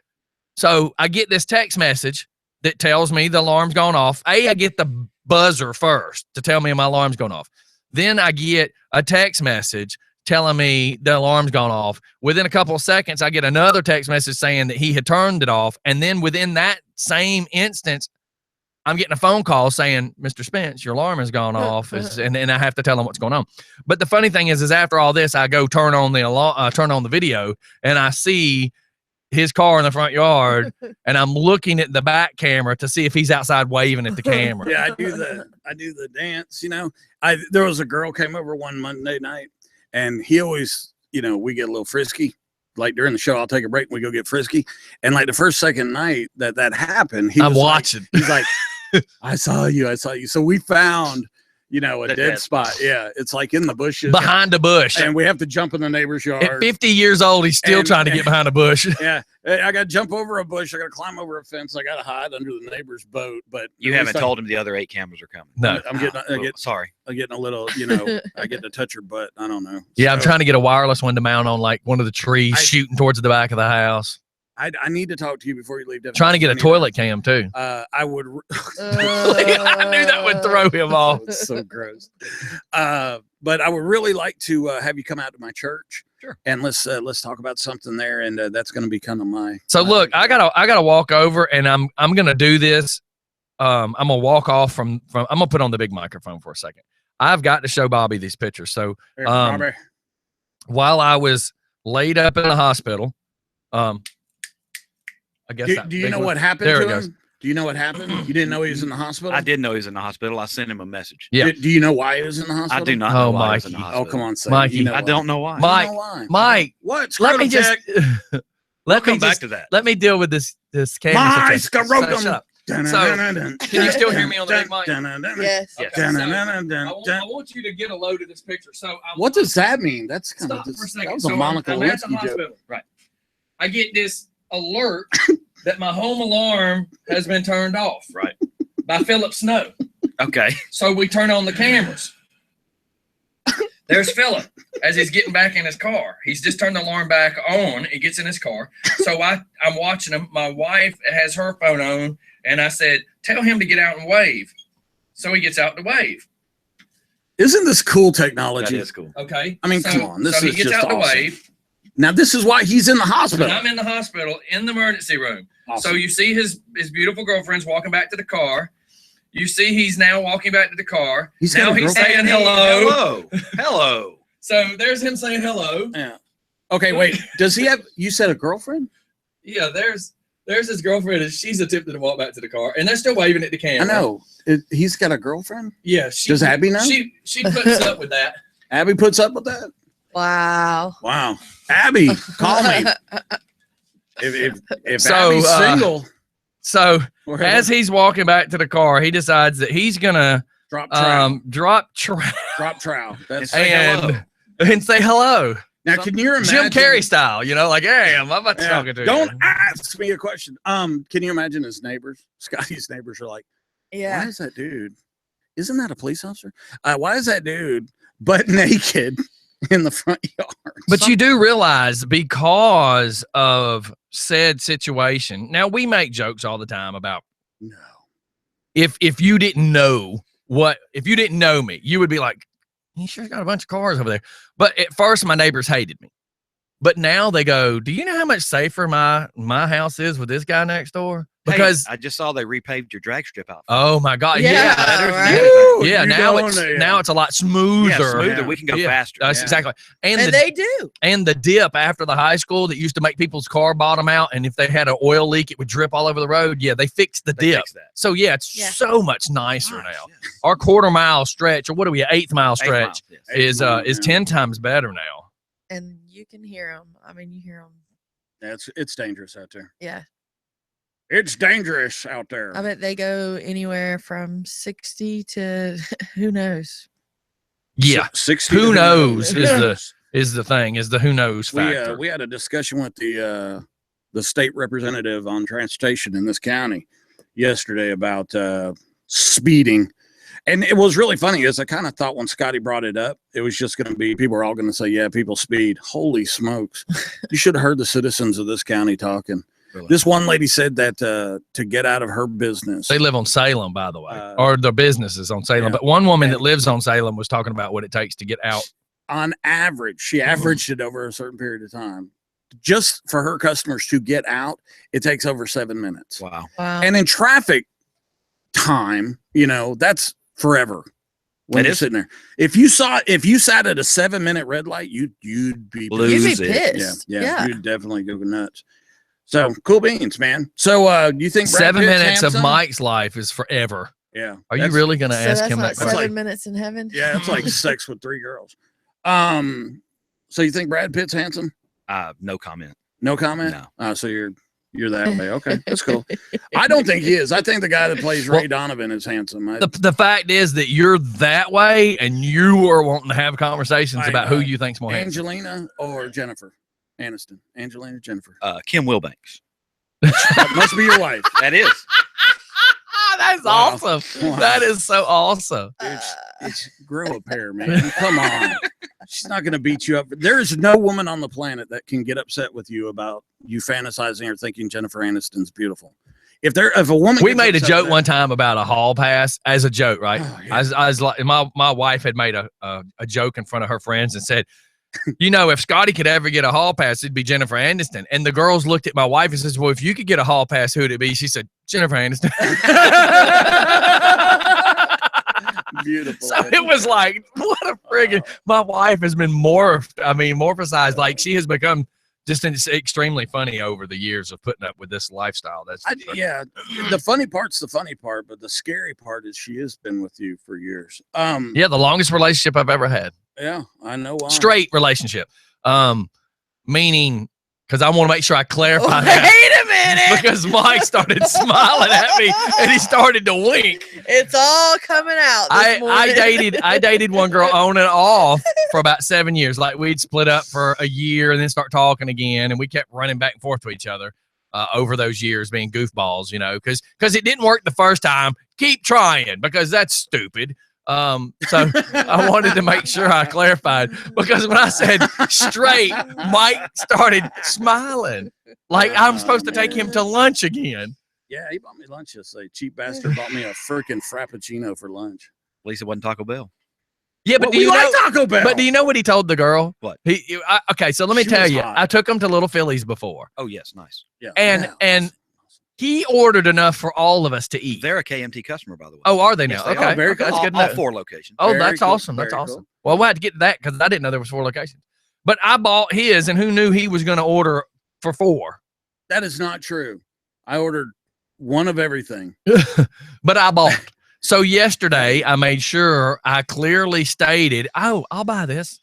One something, not one of everything, one item. So he looks at the girl and says, I want a Frappuccino. Can I get it in that size? And he's holding his hands up to be like 3 feet tall. I said I wanted a caramel chip Frappuccino in the biggest size that you got. If you got to fill a trash can, bring it to me. But it better. We were walking off, and I said I could just see him now with a wagon going, "Come on, me and my Frappuccino are following you to the table." Hey, you got to admit though, man, that place has a 100 on its. Oh yeah, I shared it. It's Cash. inspection. Cash is the owner, the Dairy Queen at West Avenue. It's the cleanest one I've ever been. Now in. look, when we Awesome. When we walk in, there are 2 school buses that have just dropped off a bunch of special Yeah, needs let's children. paint this picture. By the way, Yeah, and the line is literally there is door. 20 people standing there, either the 10 that's waiting on their food or their 10 in line. And me and Mike, and now Cash waved and said hello. Me and Mike look at each other, and I'm like, do you want to go somewhere else? Because it's going to be a minute.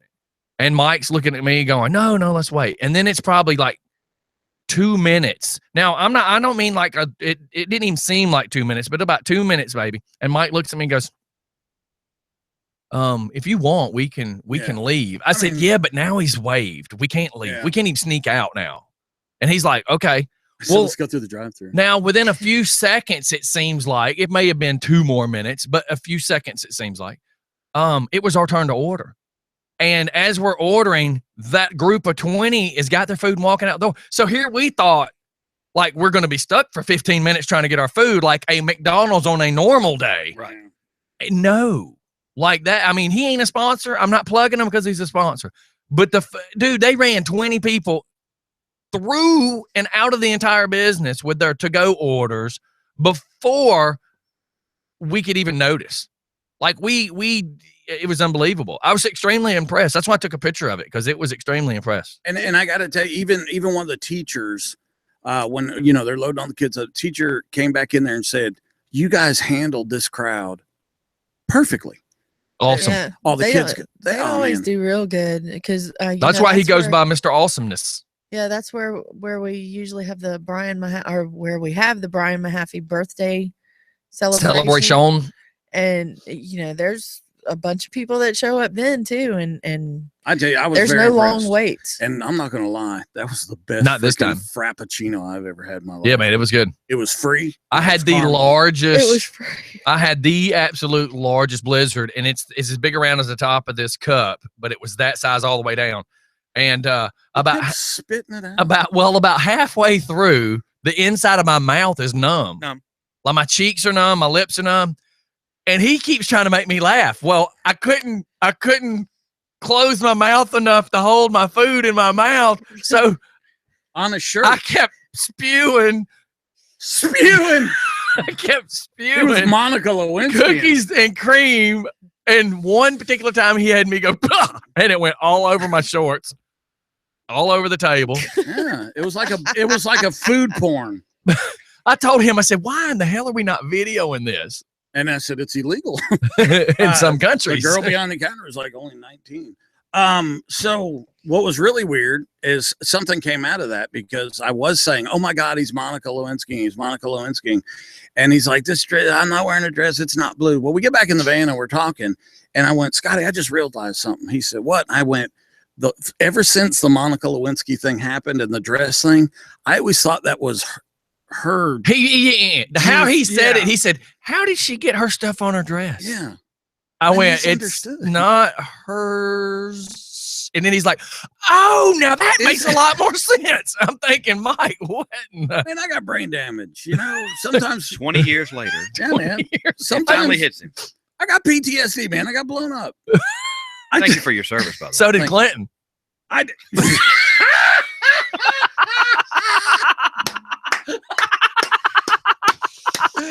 Oh my God! Now that's funny. I'm sorry. You cannot script. I should not have said that. Hey, them got poor guys over here crying. Bob, what's wrong, buddy? Oh, I got Joe Leeper here. I got Joe Leeper sending me straight relationship with question marks. Oh man. Yeah, that's what That we sure said. is a pretty beard you got. Oh wow, we talked about that yesterday too. Scotty continuously was rearranging his scrotum. Dude, And I'm then- having injury. Then he was like wiping it on my shoulder. Well, I don't know. I was digging it. But then He was marking his territory. That's all. yeah, my shoulder. No, you in general. Oh, okay. Well, I'm down with it. So Like here 4 flat tires. he's messing with his junk and then he's playing with his beard, and I'm like, dude, you shouldn't do that. He's like, why? And he's like, ooh. I had protection on. I had 2 pair of underwear and some shorts. That thing was well protected. Whenever you're around me, you always wear 2 pairs of underwear. What's No, because the doctor says I gotta wear. They're a violation. I have to wear tight underwear to hold said package tight because of my You make it injury. sound like we're talking to like Game of Thrones. So I'm having to wear one type of underwear for package tightness, and then the other kind because it's what I wear. you are condemned for package violation. I should go work at UPS. My package is better than their packages. Big Brown. Oh my Oh my God. So KMT. So let's hear some more, man. So you said you take care of little fillies too. I mean, apparently you're doing a lot of good businesses. We have a lot of businesses. We're residential and commercial, so we do both. And we actually, I've got with the owner yesterday, and we've got a promo that we're going to run through just for fun, and it's only just for fun. Okay.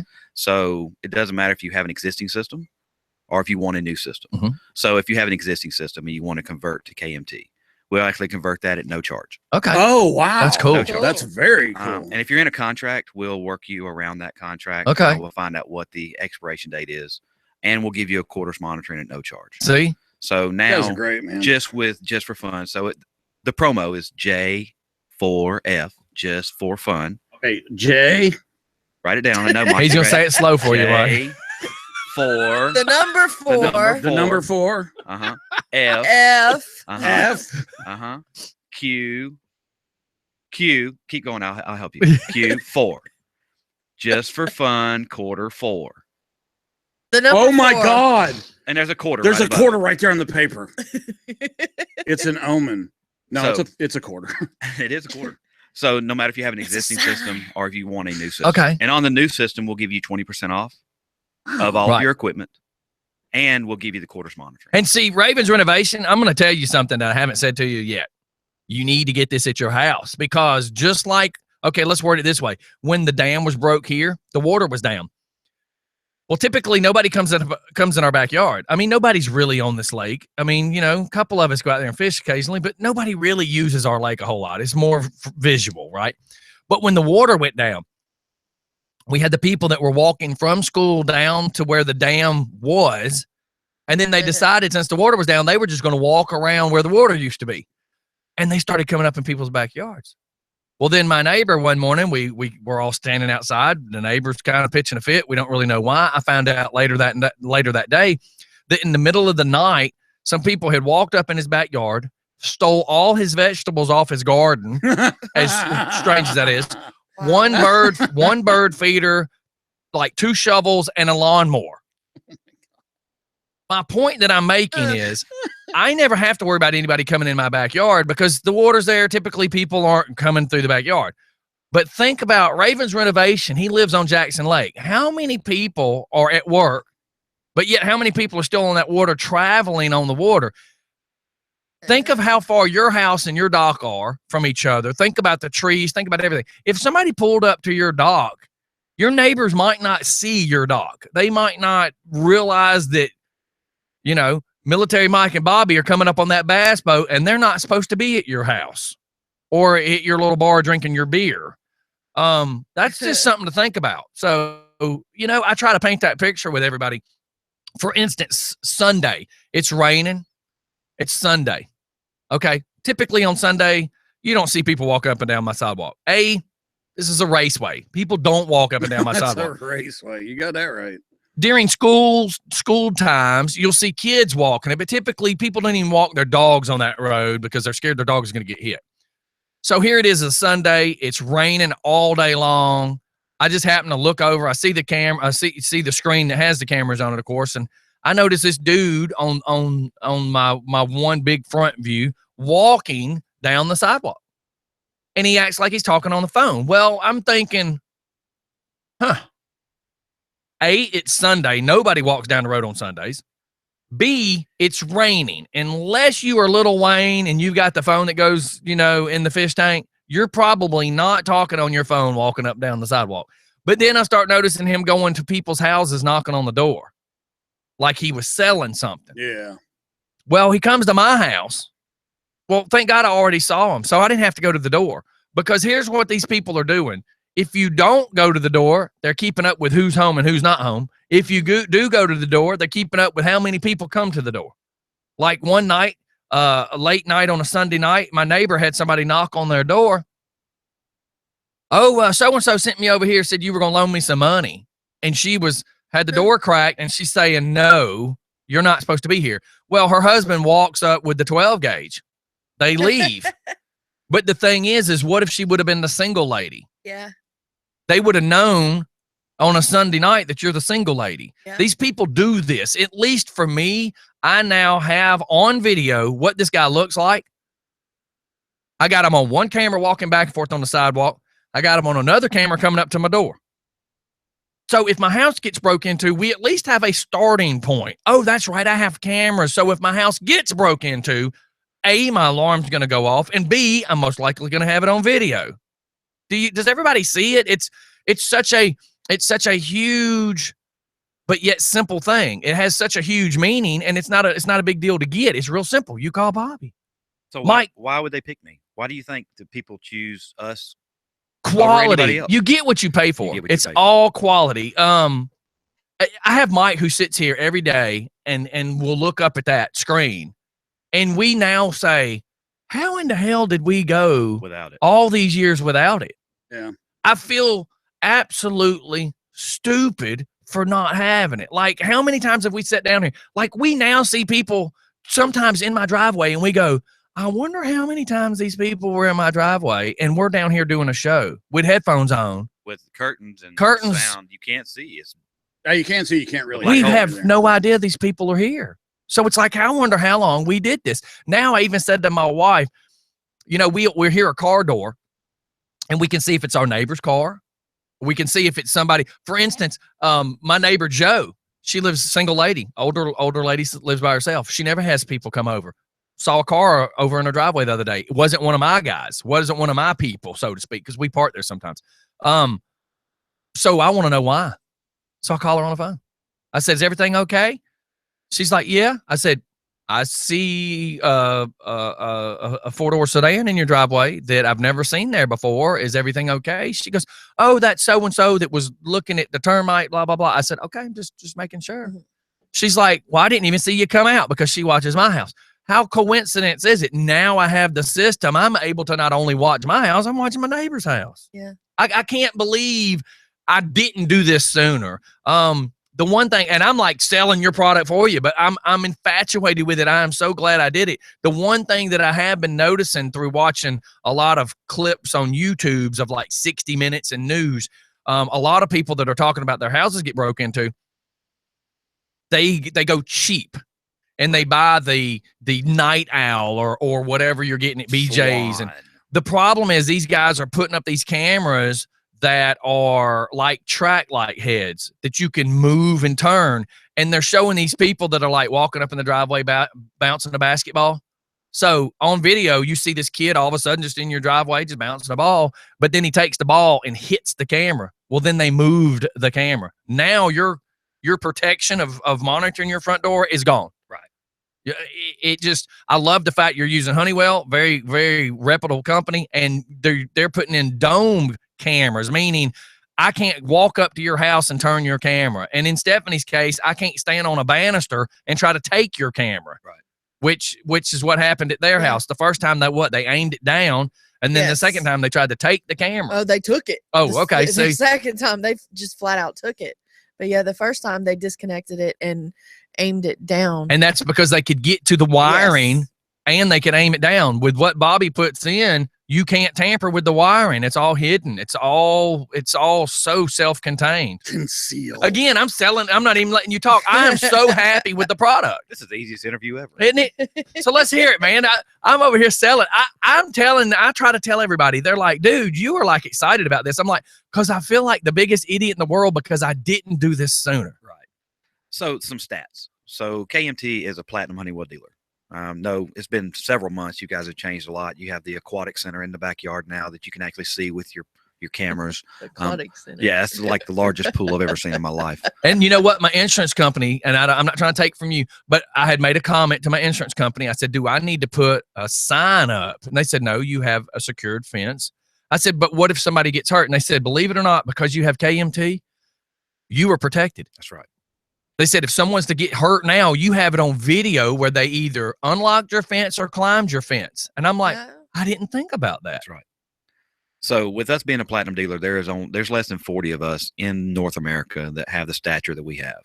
And it's not boasting and it's not bragging. It is Honeywell standard for them to say, we want you to be in the program. We didn't go to Honeywell and say, can we get in?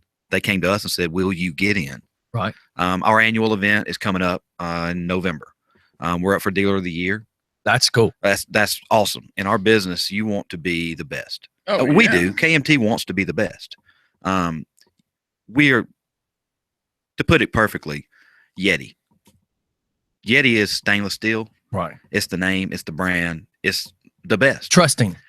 Exactly. People are trying to be like Yeti. Mm-hmm. There's Arctic and there's all these other brands that come out to be and to mirror Arctic, Right. Yeti, all those, Mhm. because they are now putting themselves as the best. Mm-hmm. We are, in my opinion, the best in the business to do low voltage. And inside of low voltage, there's cameras, access control, there's intrusion systems, there's fire systems. We monitor those fire systems. We monitor those security systems. So inside of the low voltage realm, we can take care of all your needs. And that is different from most other companies out there. There Mhm. are good security companies. I won't talk bad about anybody. Their actions do that for us. Right. If I go in behind someone else and they're a different company, I can usually find out why somebody's calling me. That's right. Either they called in and nobody picked the phone up, or they had a service call and it took them a month to get a service call, or they called in and said it's going to be $135 for a service call. Right. All those things are different with us. You're going to get somebody on the phone when you call. If you want, you can talk to me. You can talk to the owner. You have a way to communicate from your problem to us. And it's not the problems. You're not defined by your problems. You're defined by how you resolve those problems. Mm-hmm. And that's how we are different than most every other company out there. Well, I tell, and this is just me being honest. And me and Bobby's had this conversation. The first 5 minutes of ever speaking to Bobby, Buddha introduced me to him at one of the festivals we were doing. And Buddha had heard me for 2 years say, dude, I have got to get some cameras up, and everybody I call never returns my phone call. Right. Like, these cats must be making some mad money if they're not needing to work. Like, how can you go golfing every day? You're not working because you ain't making no money off of me. You're not returning my phone call. Pardon me. So Buddha walks me up and says, I want you to meet Bobby. You know, he does security cameras. And within a couple of minutes, that's the first thing I said. I said, you know, I've had multiple guys I've called and they've never called me back. And he shook my hand and said, well, let's do this. I will call you Monday. And he was on it Monday morning. So it was super impressive because I had such a bad taste in my mouth for the security camera guys. I'm an electrician. I know how to do all the wiring. I don't have time for all this. And cameras now versus used to just be plug and play. Used to, I have some old cameras. You just plugged them in. They didn't work great at night. You could make them either be great for night or great for day, but they didn't do both. And really all you had to do back then is plug them in. They didn't record. They didn't anything. Technology's now changed. I don't want to try to wire them. I didn't want to try to do what you would do because I didn't want to cheat myself and have a second. I wanted the number one. I didn't want to, oh, well, I got cameras, but they don't really work very good. I didn't want that. I wanted to know that the second y'all left, I was okay. And that's what I got. It's perception. Somebody has a house and they say, okay, my overhead door, I just want to put a new button on it. I can run a wire from that because I can see it over to my wall where it's going to be. Right. It's simple. Why should I want to pay an extra $1,000 for a system? Yeah. Because you're going to put it in for me. Right. Well, you're going to get professional installation. We're going to put it where you need to have it to see what you want to see. From there, you're going to have a warranty. So if something goes out on that or it's not wired properly, we're going to take care of that for you. If you have an issue, we're going to take care of that issue. Right. So that's the key difference of doing it yourself, which DIY is coming. Yeah. In the security industry, and it's a hot topic right now. We can do it ourselves. Right. We are licensed to be a security installer in Georgia. In every state currently, you have to have a low voltage license. Right. With do it yourself, you are now what I call diluting the market. Right. Yeah. If a individual, granted they may be a genius, but they didn't go to school, they didn't have the wiring techniques, they're not going to do it how it's supposed to be done. Right. So now we're going to increase false alarms. Right. So you as a consumer, you want your system when it goes off for the police to come. I want to know when mine's going off, I truly have a problem. Exactly. So you get 10 false alarms. They stop. The 11th one, they're not going to take serious. Exactly. It's a lot less than that. It's not even that. Now. No, I'm just using that as an example. Well, they're not going to take you serious. Rockdale County, they won't come. Yeah. See, boy, it cried wolf. DeKalb County at one time had the most false alarms, and believe it or not, In the United States. In the United States, it was like over 200,000. Right. And you know what I love? I love the fact that when the alarm with you guys go off, my phone tells me. Before you even get a phone Before I get a phone call, I know. I literally, at the same time as your phone call's coming through, I can actually, and I've done this, I can actually say, yeah, this is Scott. Yeah, hang on one second. I'm actually looking at my video cameras right now. And then that's when I'm noticing my daughter's car or Mike's car. And I can go, it's okay. My daughter dum-dummed it again. Or it's okay. My dad dum-dummed it again. But if I don't recognize the car in the driveway, I'm going to know there's a problem. And then I'm also going to call my neighbor across the street and say, pay attention to the tag number, blah, blah, blah, blah, blah. And the cops are already on their way too. So it's, man, I can't tell you how much safer I feel. And the cool thing is too, you have the away button and then you have the stay button. Correct. So please explain that for people, because that I didn't realize it the other day. And I went, why am I not using this at night? Duh. Right. It didn't click in my brain. So everybody's schedules are different. Sometimes you have husbands that work at night, wives that work at night, different schedules. You leave before they leave in the morning. So if you're away from your house, you want to arm your system into the away mode. That turns your motion detectors and any interior device on. If you're staying at home or you're leaving your wife or your husband at home, you would actually arm it into the stay mode. Right. What that does is it gives you a delay to get out so you can leave. It's going to turn the system on at the end of that delay. And then your motion detectors inside of your house are going to be off. Okay. If you have glass breaks, they're still going to be on because they're considered a perimeter protection. But if you have motion detectors or wave beams, used to be called wave beams or carpet pads, they're still out there. Right. But you would actually have those turned off so you could actually arm your system when you're at home and not have false alarms. And your guy Trevor had explained to me too that with the new type of motion sensors that they can actually kind of be aimed a little bit for the situation of if you have pets. So they're pet immunity, and what that means is there's different levels. We put off 98.6. An animal puts off 65. So you're meaning that it's The picking up degrees. on temperature. It's temperature. See, and a lot of mass. people didn't know that. Right. Okay. So it's mass. You cold-hearted, you walk right by them. Exactly. So and you're short, so you'd really go by. and you know, it's funny you said short. So because of it is, you can is, barely see her over the monitor. And people will ask, well, what if I just get down on my hands and knees and I act like I'm a dog or a cat? If you're really small, that's why the technology changed. Used to, you would mount those devices at 3 foot off the floor. Right. They look straight across, and you literally could crawl on your hands and knees, go around the house, and never set it off.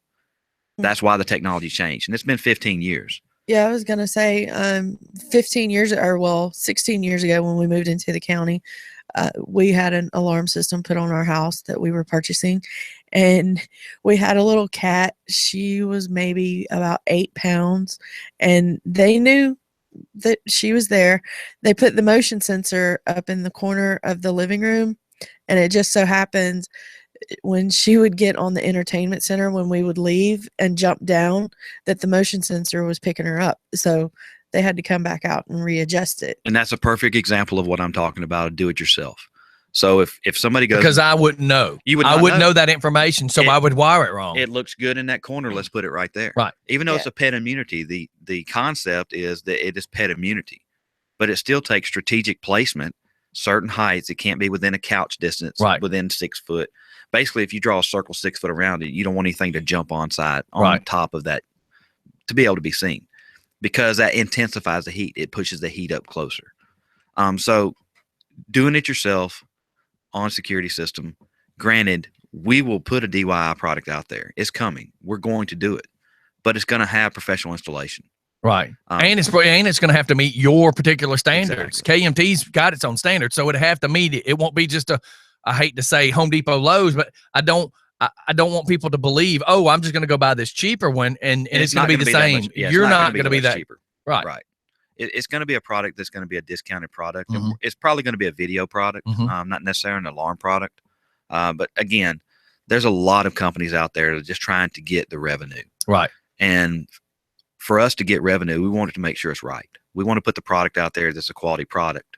At the end of the day, when you call in with a problem, even though you put it in with yourself, we still should treat you with the same respect. Right. And I think that's where it's going to be a little bit different with this do-it-yourself product. Right. And it's been a year since they brought out do-it-yourself security systems. I know you can go get them at Home Depot, you can get them at Lowe's, but it is going to dilute our market to where the false alarms are going to go up. Right. Our municipalities are going to go down in response. So we have to, as an industry, come back and say, this might be a good idea, but we need to tweak the idea. Yeah. We need to make it to where it is standardized. It is. Well, they need to make the do-it-yourself so simple, because, like, for instance, our guy Alex, our buddy Alex, super smart guy. He is a person that is able to go buy video stuff that's wireless and make it work with his network, and he is that guy. Right. Now tell Stephanie to go home and do it. Do you catch my point? So we went to a big meeting and Alex was talking about the tech gear that everybody can get this to do it yourself. But the problem is that's great for the people that can do it. But a lot of people believe they can do it and they really can't do it. I mean, I don't want to offend anybody, but Joe Leeper works at Chrysler Jeep Eagle. Do you know that I take my PT Cruiser to get repaired at Rob's Performance?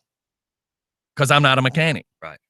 But my point with bringing up Joe is when Rob's is closed and my daughter calls and says my car is acting stupid on the expressway and the dash lights just turned off and the air conditioner just turned off, who did I call? I called the guy that knows that car. Right. And I said, Joe, do I need to freak out and go ahead and get a tow truck and go get my daughter? Because my daughter's safety on the expressway matters. So my point that I'm bringing all this up in comparisons to compare these things to people is, do you want to trust your home security and your kids' safety, your wife's safety on, I hope I wired that right? That's the point. You nailed it. I hope I got that alarm right, because if that door gets opened in the middle of the night, I pray that my alarm goes off. And now with that being said, I'm going to do something that's going to just piss my father off. So the day my grandfather dies, we are actually waiting on the people to come pick up my grandfather's body. My mom says I'm on the way. My mom goes home first to change clothes. Some people were watching our house, my mother's house. They watched my mom leave, broke in my mom's house right as she left. They broke in. My mom's now with me at my grandfather's, has no idea that people are robbing their house. My dad's at work. So I try to say, Mom, I'm getting KMT systems in. Y'all really need to think about getting a camera. You need to get an alarm. I told y'all years ago you needed to get an alarm anyways. Y'all didn't do it. I know Dad's going to do it. Okay. So Dad decides with my brother, they're going to put in their own alarm system. The very same people came back to break in the very same way. They went downstairs to kick in the very same door. But what they didn't realize is me and my dad had screwed a 2x4 across the door with very large lags. So you weren't kicking that door. That door was never going to open. It wasn't going to open. You'd have to hit the whole house with a car. But they go upstairs then to kick in the door they had kicked in once before.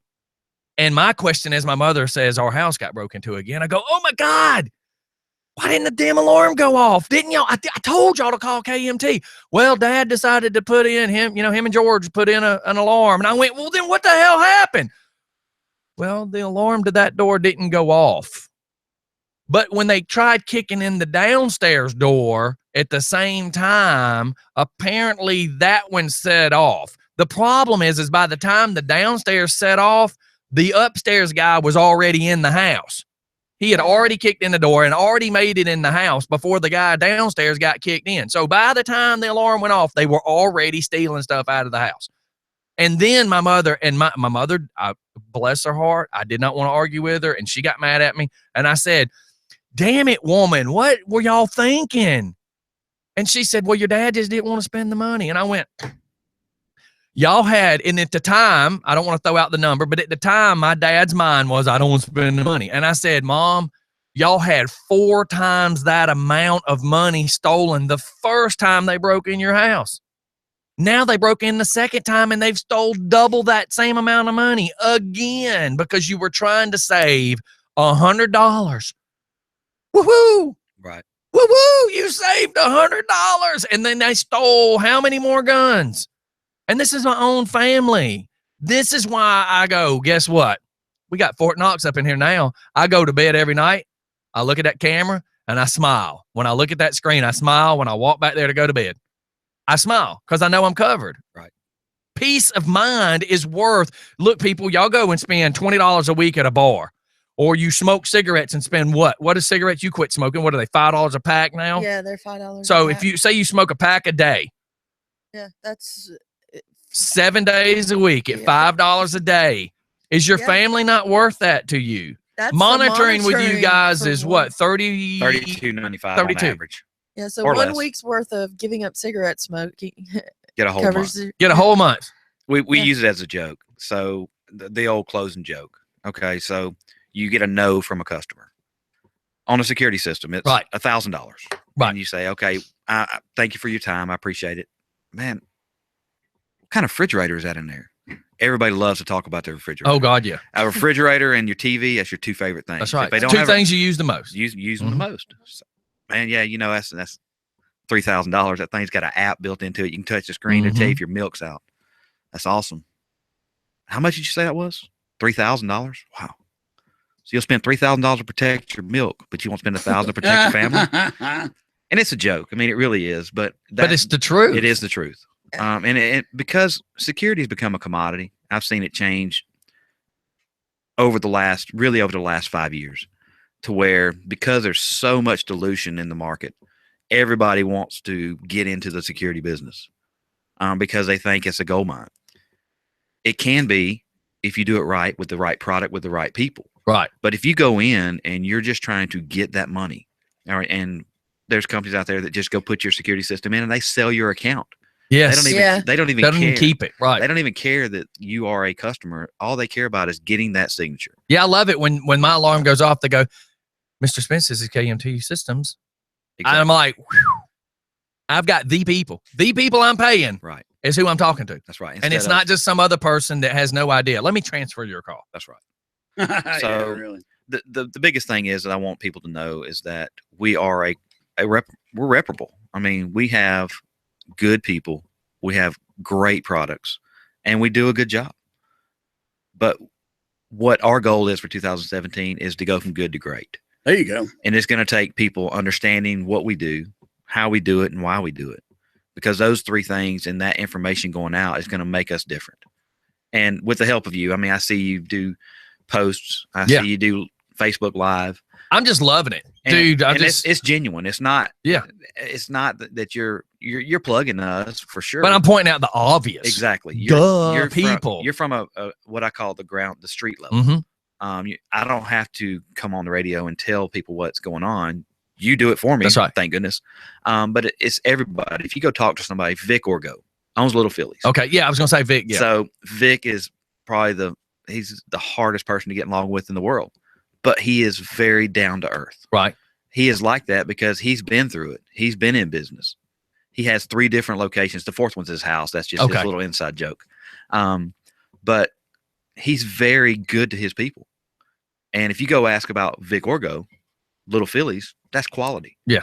If you go ask Vic about Bobby Wilbanks, he's going to tell you I do a very good job. He'll give me a hard time all the time. Right. But he's probably just that guy. He is that guy. But it's honesty. Right. It is that we do what we say when we're going to say we're doing it, period. Right. And that's the key difference. I want to make sure people know how to get in touch. Yeah, I was going to say plug everything on how to find you guys. That promo is just for fun, Q4. J4F Q4. Got it. You got it. Let's put the quarter beside it. Quarter's back. So you can call us at 770-507-5828. Whoever answers the phone, just saying you're calling in about the promo for Just for Fun Radio. You don't have to have that promo code. We're going to use it internally just to track and see how good or bad a job we did. Right. And what I want to do is I want to start coming in once a quarter. And we'll do some kind of promo. Right. I want to get more involved with the community. Yeah. Newton, Walton, Rockdale. We're in McDonough, which is Henry County, but you reach. Well, what's funny is, and I want to make sure I'm clear on this. What's funny is your business is in McDonough. That's correct. But you're a local boy. I am. And your employees are local guys. Like, I started laughing. Me and Trevor get to talk, and his guy that works with him, I'm so bad with names, but the guy that works with Trevor, I'm like, Patrick. I'm like, God, you look so familiar. And I've been seeing him do stuff when I'm on the square, I see him walking around. That's right. So it's like, here's these guys that are the local guys. And you don't have to live in this area. I don't mean it that way. But what I'm saying is what's really cool is when I notice that you're a local business hiring local people. And I don't want to talk bad about nobody, but I hate when I'm doing something and somebody that lives, in an area that knows nothing about my area is here working on my house. And if you're trying to sell me on protection, it's kind of hard for you to sell me on protection if you live out in the middle of the sticks and you know nothing. I'm bad for thinking that way, but I'm the kind of guy that believes you can't preach something if you don't really know about it. It's that's just my personal belief. I agree. So you can get us at 770-507-5828. You can always get us on the web, www.kmtsystems.com. Like us on Facebook. I mean, we're everywhere. Right. But everybody knows how to get in touch with you. Yeah. So, and I've got a couple scary, people. huh? Yeah, it is scary. Well, no, it's funny. Somebody the other day told somebody, well, I've been trying to get a hold of them. I couldn't. And they're like, you obviously got the wrong phone number. So, it's funny you brought that up. I know exactly who you're talking about. Left him 4 messages before he finally calls me back. And he goes, oh, there was a problem with my voicemail. And I may have told DJ Scottie that you didn't return my call. So I apologize for that. That was a week ago. Works, huh? That was a week ago. He still hadn't called me back. But foot and mouth syndrome? Yes, foot and mouth. So we do. I take pride in follow up. Right. If you tell me that XYZ is going to call me, I don't even wait for them to call. Yeah. If I have their number, I reach out to them, Right. leave them a message, let them know. You're only as good as your word. Yes. If you do what you say you're going to do, everything else falls in line. Right. The truth is going to be the truth. It's going to be constant. You don't have to make it up. You don't have to remember what you said because it's going to be the same every time. Right. Right. And that's all it is. That is the quality that we preach. That's the quality we install. And I want to bring up, and I don't want to bring it. I don't want to tell people's names sometimes. But, just do it. But a friend of mine, a very, very dear friend of mine, is having problems with his oldest teenage daughter. And he had walked out on a Sunday morning. Now he has no cameras, but he's now wanting to get a hold of you. If he hasn't already. He walks out on a Sunday morning and goes to his carport and notices one of the cabinet doors open. And he's like, what the hell? So he goes, and as he gets ready to close it, he kind of looks and notices is the DeWalt stuff's missing. Ouch. Then he starts looking around. Then there's a question to the kids. Hey, did y'all see anything? And one of them, the oldest one, had made a comment about 4 o'clock in the morning, I heard a bunch of noise and the dog was barking. Well, come to find out, some stuff went missing. But nobody knows nothing. Right. Now, with the cameras, he could at least backtrack. He would have been able to see if it was a neighbor. He would be able to see if it's the dude across the street neighbor or the direct neighbor or the guy behind him. I mean, with a carport, your stuff is kind of open, but 90% of the time, unless they're just a thief who travels around through neighborhoods looking for the garage door open or the carport, you would have to, it would most likely be somebody that knew the DeWalt was there. Right. Was that spot. And that's the important stuff I try to make people know. I always heard my real father before he passed away always said it's going to be your friends and family to get you first because you don't let your enemies get close enough. So what happens is you trust your friends until that one friend is no longer trustable. Trustable, I just made up. That is not a word. I just made it up. Can I ask you real quick a question before, doom and gloom over here gets. Well, we got to go to a commercial, and we got a prank we got to pull off. Okay. Well, I just wanted Bob to outline what the discount is, what the promo is. One more time. What is it that the customers will receive? So if you have an existing system, we will take that system over at no charge. Okay. And you get a free quarters monitoring with that conversion. It's called a conversion. Okay. All right. From there, if you want a new system, we'll give you a 20% discount on all the product. Okay. And you'll also get a quarters monitoring at no charge. I'm sorry, what was that? 1 quarters monitoring, 3 months free monitoring. 3 months free. Okay. That's correct. Oh. So basically, we're giving you a discount plus $100 credit towards monitoring. Yeah, I mean, you're like getting them started, making it easy to get them started. And I'll actually, why don't we call this the Scottie's Easy promo? And with interactive service, because I've been straight. What you're talking straight about relationship with, for 7 years. Arming and disarming your system and text message, that's called interactive service. Okay. We'll throw inside of that 3 months, you'll get interactive for the whole year. Okay, that's cool. For 1 whole year, and we need to get you to start coming to set up some of these events or something. I will, if y'all have like a demo table type thing set up. Kind of what I was talking about, getting more involved. Yeah. I'll get your schedule and try to get more involved. Yeah, because we got three that we're working on. We have the Pink Pooch Parade. That's the October 16th. The 9th, we have the festival that I met you at last year.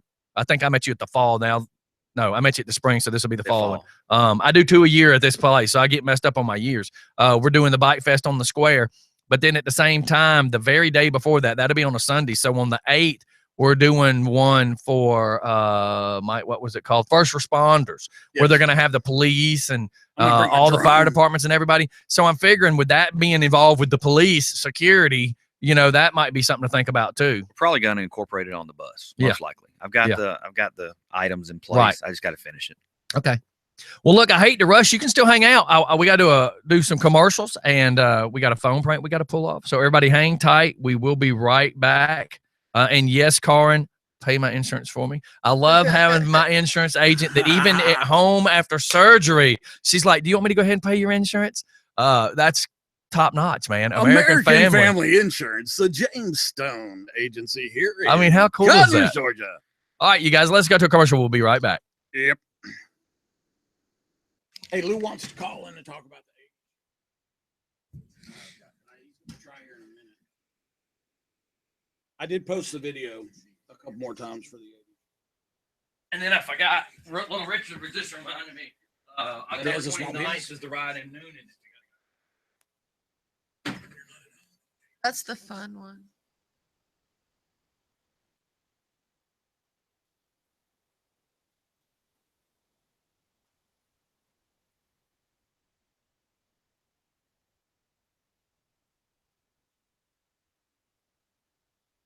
This time though, they said I'm supposed to.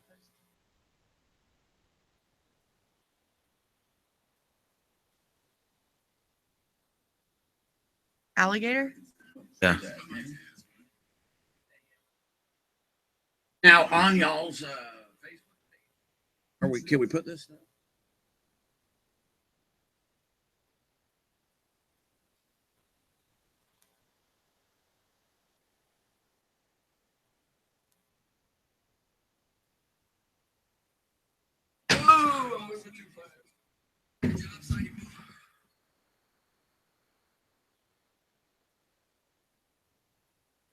Yeah, I've got the sticker done for the back of the bus. I'm supposed to pick it up today. Cool.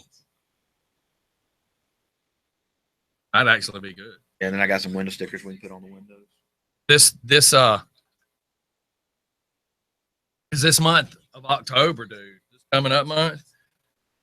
Really just, I mean, I got like four events right there, because I've got First Responders, the very next day's Bike Fest, the next week's the Pink Poodle, and then the last weekend of the month, I'm in Noonan, Pink Pooch Parade. The Pink Pooch Parade by the Pampered Puppy. Yeah.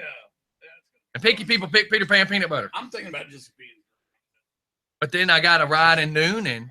That's a big one we do with the Harley down there too. So it's like that month alone. You're right about your boy Chris Raven. He's hard to get in touch with. He is very hard to get. And what sucks is with him being in Jackson, down at Lake Jackson, his house Like you go up a hill and then you go down in his driveway to his house and then you go down to the water. Where is he standing? That's where his phone might work, you know?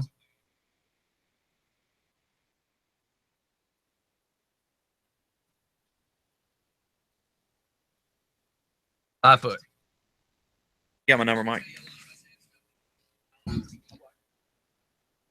Bell's on there. Just call me. I'll go out and look at your church. Okay, there's going to be a lot of people.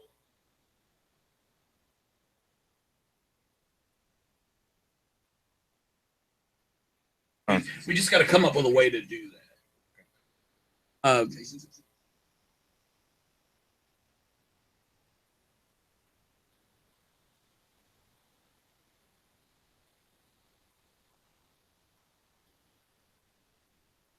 I've done everything from.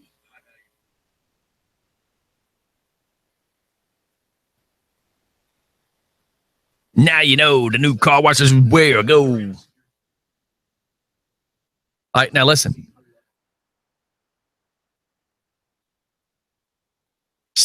Going back. Remember, you want to apply as a groomer, and you have 5 years of experience. You've been grooming canines down at the CDC on Beaufort Highway. Okay. And I've got a rash. And just say it's not a big deal. I mean, they just did a little bit of testing. I got a rash on my hand. Okay. All right, going back. All right, everybody, we're getting ready to do a prank. Don't make me laugh. Don't make you laugh. I'm trying not. Bob looks like he's about to fall asleep. It's like Jesus Christ. His name's Bobby. Is it Bobby or Bob? Bobby. You like Bobby? Why do you? Hey, Bobby. Why do you think I keep joking? Going, Ricky Rick Bobby. Bobby. I mean, yeah, Ricky Bobby. No, okay, is that I-E or Y? Listen, 3 B's, a O, and a Y. 3 B's, that'd be Bobby. Well, it'd be more like Bobby. Bobby. They went this show. Alrighty, He then. was. He's got a good sense of humor. He was probably going to say, "Hey, can I get a copy of this show?" Now it's like I'm not sure. He's got super great ratings. Hey, I do want to make a funny. So, the guy that works on my motorcycle, all I keep hearing, and every time I would talk about security cameras, I'm like, "Man, these stupid ass people won't call me back." And he just kept saying, "Man, you need to call my son-in-law." I'm like, whatever, dude. Like, he never told me any information. Just, you need to call my son-in-law. So this goes on, right? This goes on for like well over a year and a half. Every day I'm just complaining because I'm looking at his security cameras. I'm like, man, I can't get them punks to call me back. You need to call my son-in-law. I never thought nothing about it. I get in touch with Bobby. I get Bobby, blah, blah, blah. Everything's in negotiation with Bobby. I walk up there. I'm getting my bike worked on. A stump comes up and says, "I see you met my son-in-law." I was like, Hey, Bobby. Refresh my memory. What are you talking about? He says, "The cameras." I went, holy cow, that dude's your son-in-law. Wow. That was impressive. Small world. Yeah, small world. After all. Okay, you ready, Military Mike? Are you ready? I got to mute Steph, It's just me, and Bobby. Can I talk like this? Are you ready? Can I talk like this?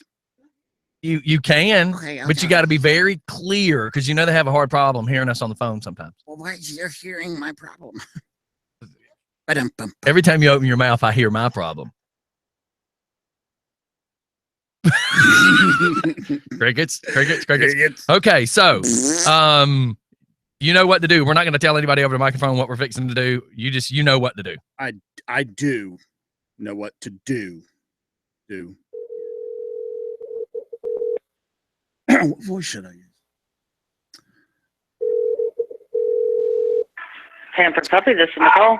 Hello, my name is Bobby. I was supposed to apply for the job. Yeah? I'm a groomer. Okay. Okay, so what do I do? Do I come over there and groom, or do I because I don't really have a resume. Hold on a second. Okay. Oh, he sounds like such a cute puppy.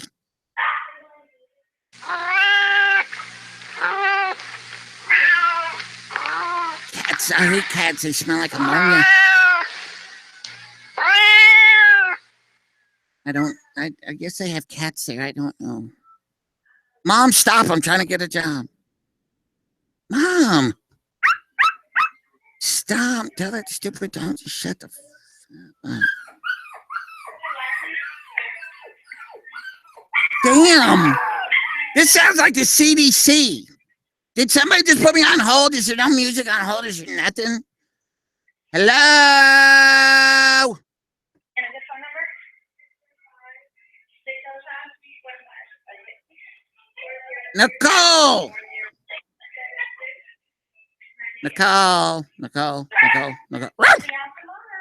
Bye. Bye-bye. Nicole. Oh, my Lord. Nicole. This is Janie. I'm trying to get Nicole. They want to speak with you. What is wrong with that dog? I used to work with the CDC. What are y'all doing to that puppy? They don't want to talk to me. They want to talk to you. I want to talk to Nicole. Answer it. Oh, my Lord. Hello? May I ask who's speaking? Bobby. Bobby Wilbanks. Oh, yeah, I said it. Hello? Hello, is this Nicole? I was told to call and talk to Nicole about a grooming position. What are y'all doing to that poor dog? I don't know if I want to work here. What is wrong with that puppy? Oh my God.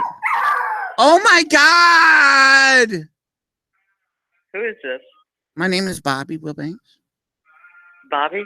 Bobby. I was told to talk to Nicole about a grooming job. Oh, Janie does all the hiring. Are you Nicole? Yes. Well, I was told to talk to you because I work down at the CDC. I've been working with the German Shepherds with the canine program. The what? The canine program down at the CDC. I've been there for like 5 years, and I take care of the undercoat of the canines. I don't do the top part. There's someone else that does it. Just the undercoat. Yes, that's my job. I do that every day. There's like 9 dogs. We don't like to call them dogs. They're associates. They're CDC associates. Yeah, CDC associates. They have little badges and everything. They have to check in and check out every night when they come in. So what do you think? I mean, I have a lot of customers. Ma'am, are you laughing? No. It sounds like you are. What are y'all doing to that puppy? Oh my God. Oh, gee, are you? This is Bobby Wilbanks. God, are y'all stupid? How many times do I have to tell you? Hello? Hello? Are you? Are you? Hello? Are you? Hello? Hello? Hello? Hello? Ah! Hello? What the hell are y'all doing to that dog? Happy birthday. I can't take it. What are y'all doing to that? Look, you can't hold the dog with your foot. Okay? Nicole. Nicole, happy birthday. This DJ's Happy got birthday. Nicole. Yeah, I thought that was it. Tara wanted us to mess with you. They're trying not to cuss. I'm like, Yep. on radio or something. Yep. Tara was like, I'm dying over here. She said she just peed her pants.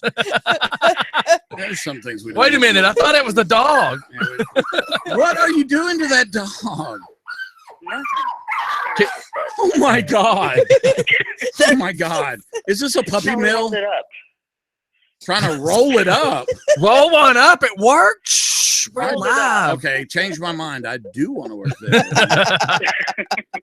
Well, look, have a happy birthday. She said that you're 46, and I don't find that very believable.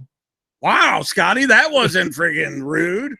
Well, I just reading what. Yeah, really. I'm reading day over 50. I was reading what Tara typed. Wow, how much do you weigh? I hope that she hit the rock. She must have all thumbs today because I hope that's incorrect. Wow. Right. Yeah. Well, happy birthday. We just had to mess with you a little bit. It's military Mike. I got to bring Acelia over there to get her nails clipped. Well, have a good day, and you can maybe I can do that today. Are you guys can good? kick Tara and her uterus for this. Wow. Can I bring Acelia over today? Give her a good muff punt. Wow. And Scotty shoots it out of his nose. Oh, Way wow. to go, That was Nicole. beautiful. That was a Monica Lewinsky, and it's live. You just made him spew out his nose. Hey, smell this. Yeah. That's my Mio coming out of my nose. I can't believe you just said that. Holy crapnoid. Well, you have a great day. That, You too. See you later. that was Bye. beautiful, man. That was Oh my God. wow. She said the mom. Oh my God. That was beautiful. You should have man. known better. Oh my That God. was beautiful. That, You're me, I don't think Mio was intended to go with my sinuses that way. I think Tristan maybe, not Mio. Oh my God, it's all down my beard. That was hilarious. Tara's like, that's the best one ever. I can't believe she did. I guess I can believe that because that is kind of Nicole to say those kind of things. So, hey, I know we're fixing to wrap this puppy up, but God, thank God, please, Lord Jesus. my God, there was something I was going to say. And Well, the what I was 80s show. Lou was going Yes. to call in about the 80s show. That and I do have a phone call that I was supposed to return just for fun. All righty then. Hello. Hello. What's going on over there? I got a Gonzo Donna. That's kind of an odd name Yeah. to pop up in my phone. I was just bringing up the fact that you were going to call in. That's perfect timing.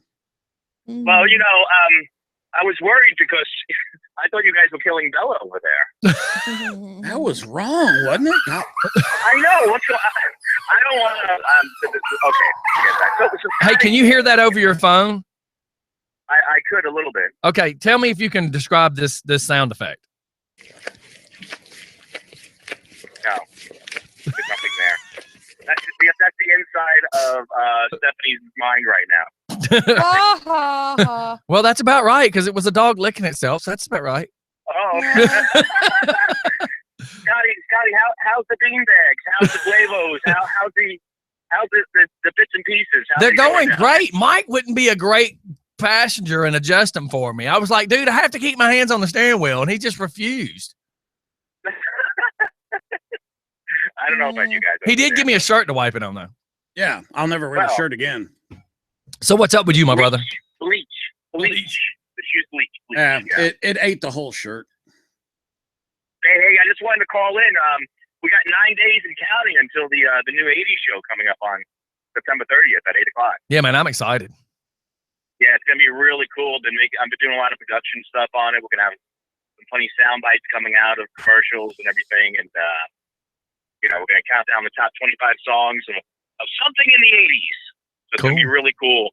I'm excited. And, we'll finally get what I asked for. Yeah, and we're thinking about the next show for for October. It might be the top 25 songs from 80s movies. So that would be cool might too. Be really cool. You know, there's gonna be a lot of Loggins on there. You know, he had like 17,000 songs on every single movie there was in the 80s, from Footloose to. Well, I was going to think about Footloose was well known. The Lost in Lovin' Feeling from Top Gun, that one song from Dirty Dancing, and then Pretty in Pinks. Definitely, don't forget about me. Is huge. You forget about After Left and Beverly Hills Cop. Yeah. The Big Chill was huge. The Heat is on. Yeah, The Heat is on. Yeah, There's man. a lot of great songs from there. There's a lot of great movie songs. The Breakfast Club. Yeah. Pretty in Pink. A lot of great movies. A lot of great movie music. So I actually might do that in October, and we'll see about it. Yeah, that'd be cool. That would be super really cool.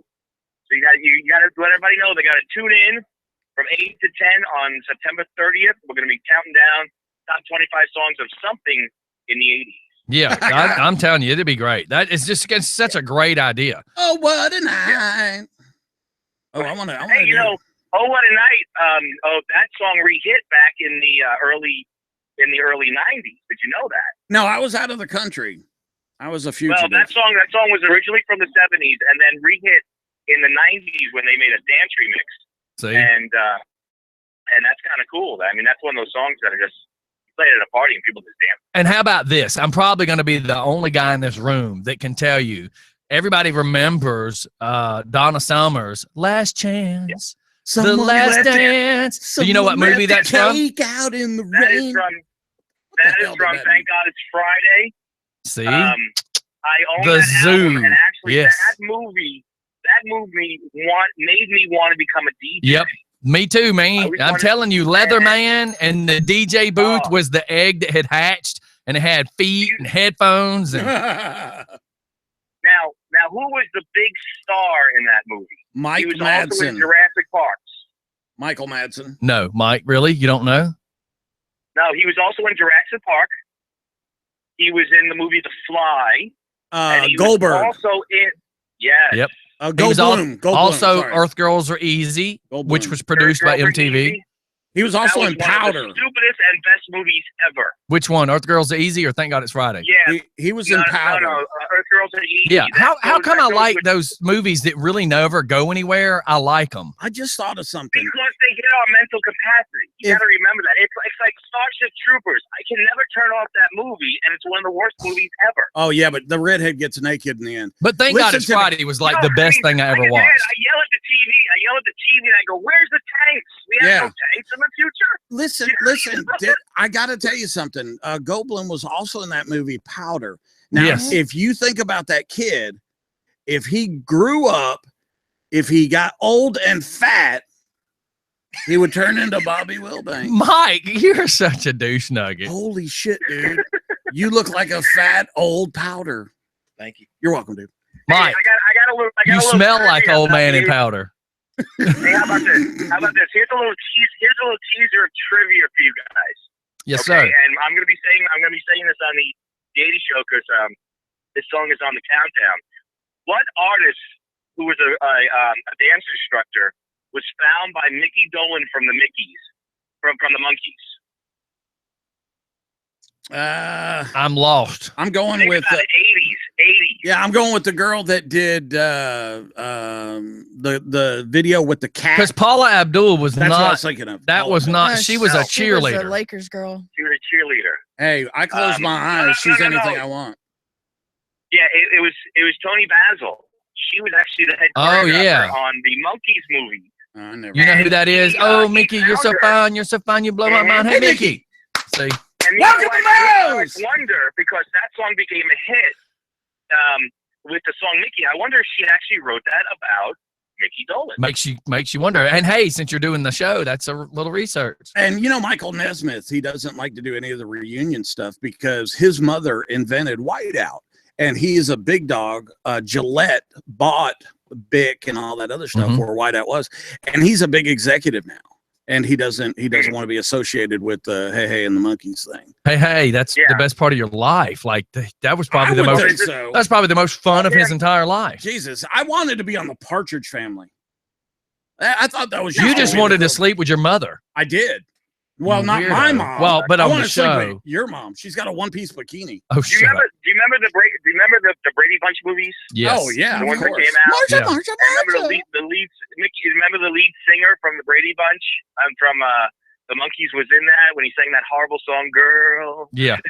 Yeah. That was horrible. But we're not playing that. We're not playing that music. Lou, you came up with a completely Jones. irrelevant story and just to make yourself laugh. That's a true Italian. You are my paisano.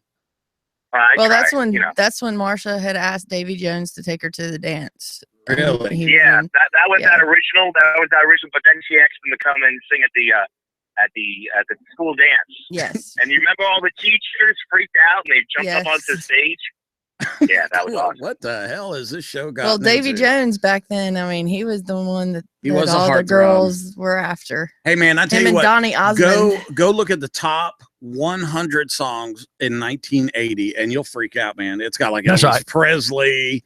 It's got you know what? Sammy Davis Jr. That's great. That's great, but I hate to say it. I hate to say it, but half the audience is in their 40s. That listens to your show. Yeah. So they're going to be listening from 83 up to 89. That'll be happy. Is what they went to school. And that was the music that everyone's going to remember. Yeah. I remember the 80s, but I looked at that top 25 chart of 1980 and the songs. It was Barbra Streisand with Love Music. Yeah, but when I was 10 years old, radio, bro. 10 years old would put me in that 1980 to 81. Do you know what song sticks out in my mind the most? Is Hey, Candy. I want candy. I want candy. That's from like that video was actually a remake. That was a remake. Did you know that? And did you know that girl from Bow Wow Wow, she was 15 at the time? Wow, I have to look that up. So when you watch that video, you're looking at a 15-year-old jumping around. That was cool, dude. I was 10. I was into older chicks. That was cool. That's okay, but now that's kind of perverted. I don't know, dude. Look, man, I thought Pat Benatar, when it was hit me with your best shot, I'm like, it's only one shot, but I want to hit you with it. It was cool. Yeah, Sorry, that was a little gross. I was actually working on also another list of the top 25 cover songs that were hits in the 80s. And I'm looking at all these songs and going, oh my God. Well, come on, Feel the Noise or songs. Bang Your Head. One of them was a remake. Yeah, that was actually done by Slade. Yeah.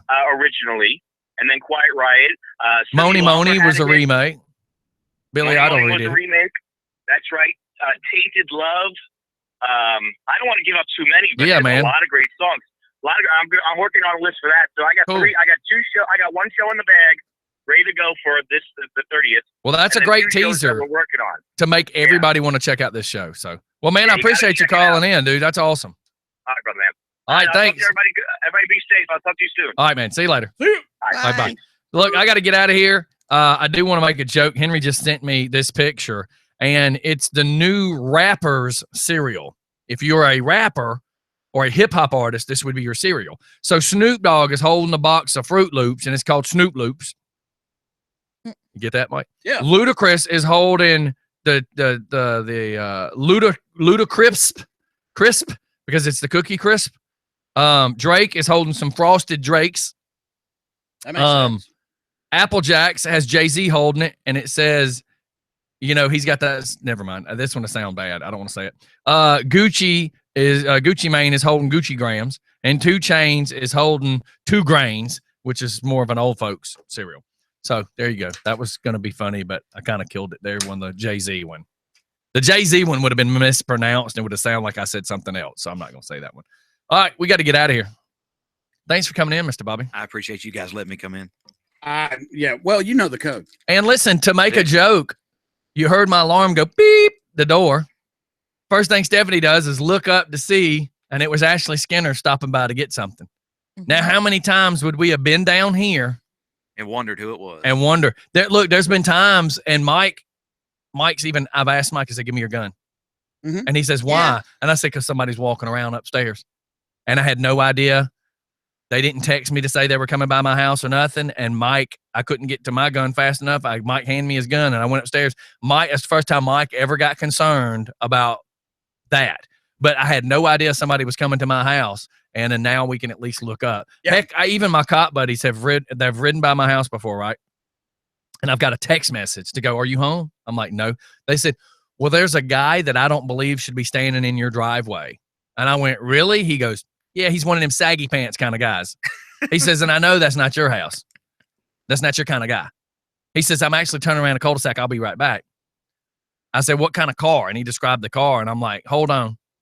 You get to the cul-de-sac, I'll call you right back. I called my stepdaughter. I said, are you in my house? She goes, yeah. I went, you might want to tell somebody next time. She says, well, we were just stopping in real fast. I said, well, never bring that piece of crap back to my house. She goes, what are you talking about? And I said, when you go out to the car, look at the cul-de-sac. She goes, uh-oh. And at that time, she was walking to the car. She goes, oh, my God, one of your cop buddies is sitting here. I said, actually, he drove by and said, there's apparently some guy wrongly standing, that's the censored version, wrongly standing in your driveway. And now I don't have that problem. Now, if my alarm tells me my stepdaughter has turned the phone off or turned the alarm off, I can actually turn the cameras on and see who's in my driveway. Video verification. That's right, man. If it says Stephanie, because everybody has a code. So if somebody turns off my alarm, I can look and see if that's who it is. Who did it and when they did it. That's right. Can we figure out a way to hook up that system to a navigational system for drones that if somebody breaks the plane, that the drone will automatically launch go-to and facial recognition? And kill them. Well, we'll get to that. You talk about that one off air. I've got a program that we can outline. Mike's wanting to launch missiles. So if somebody breaks the plane, the drone can automatically launch. It's got a 4K camera on it. I probably could figure it out. I just wanted to do Wouldn't that. Be awesome? That would be awesome. We could be millionaires, bazillionaires. Yeah. All right, you guys, we got to go. Trillionaires. Yeah, quadrillionaires. All right, everybody. Thanks for Bobby coming in with KNT Systems. What a great guy, man. You're Thank cool you. as hell. Yeah, man. And the great thing is the product pretty much sells itself. All you have to have is an open mind and see the reason on why you need it and why people can't see it. I don't get it. Yeah. Well, do you partake? Never in my life. You never drank a beer? Not a one. Well, come drink your first one with me. I can't Monday night, 7 to 9. What, are you Mormon? No, just Some people Muslim? don't like No. beer. Like me, I can only drink a little beer here and there. I'm not much of a beer You're drinker. such a liar. You're drunk every Monday night when I do my show. You want to talk stink. about who is a liar? You Listen to the stink. story you're He telling. comes down here. Hey, No. his face is all red. And he's I'm like, up there playing with my daughter. and I'm He's like, just you want a talking beer, smack. man? He's like, no, I got plenty upstairs. No, I'll come to your show. Just let me know when. Monday, Yeah. any night. Any night. Any Yeah. Monday night. But you don't have to any drink. night, seven any night. night. There's Yeah, always any night. chair open Any for night. you because you are the dog, man. This is the future. I mean, think about it, because I've been to third world countries where they build walls. Right. They just wall up their property. And that's not going to happen in the United States. This is what's going to happen in the United States. I'll come see you for real. That'd be great. Done deal. Cool. And I wanted to make sure I plug this. On the 29th, we have the ride in Noonan called Riding for the, it says Ride and Cruise for, what picture is this? Oh, it says for the kids. The font, I couldn't tell what the K is. But this is a ride for the cure, too. This is for the Fragile Kids Foundation that Little Richard's part of. And if I mispronounced any of it, I do apologize. But that one's on the 29th. So if I'm remembering it correctly in order, we have the first responders on the 8th in Covington, the Pink Pooch, the Bike Fest on the 9th in Covington, the Pink Pooch in Conyers is the very next Saturday. And then the 29th is this one. And Tara actually sent me a text message to advertise her date. So I apologize. I didn't throw the date out real quick. October 16th. So with all that being said, make sure you come to one of these great events with us. We will see y'all later. We're going to boogie. And it's funny when we all keep looking at the cameras. But I'm telling you, man, it's such a cool thing when I can watch I can see here's what I was going to say when I came back to commercial. I can see every entrance to my house. Every window, any way somebody can get in my house, I can see. And what's really cool is during the winter, we're going to be housing some dolphins and orcas in the aquatic center. In the aquatic center. Oh, my God. Okay, Mike. We will see you guys on the next time around. Tonight is the Rough Edge. Yeah. Roughage Edge with the Guru. He's in a wheelchair. Lettuce, lots of lettuce. Well, it's a vegetable. We're going to have a lot of cool rock and Yeah. roll and stuff. I Wow. think Nikki really likes that show because it gives you that little bit of grunge metal to play. So everybody make sure you check out the Rough Edge tonight. And then tomorrow night is Ladies Talk. All right, you guys, thanks for coming in with KMT Systems, Mr. Bobby. Thank you. We will see y'all on the actually- flip side. Yes, ma'am. Actually, there's not going to be a ladies talk tomorrow night. Your I'll wife do it. sent us the message that Okay. it's been I'll do it. canceled for tomorrow night. I wonder why. Let's Um, do drag queen night. She's helping Ashley get ready for the party. Oh, okay. Okay. Well, as long as they got it worked out. So I Yeah. apologize, everybody. There won't be a ladies talk tomorrow night, but we'll have something. Everybody have a great night or a great day. We'll see y'all later. Do something Great day kind in the for somebody. morning. Bye, y'all. Been off the chain as usual around here. That's what we do. We'll see y'all later on. See ya. And if you do it just for fun. That's right. Bye on video. Go on video. Yes, if you're wondering, I'm like this. So am I.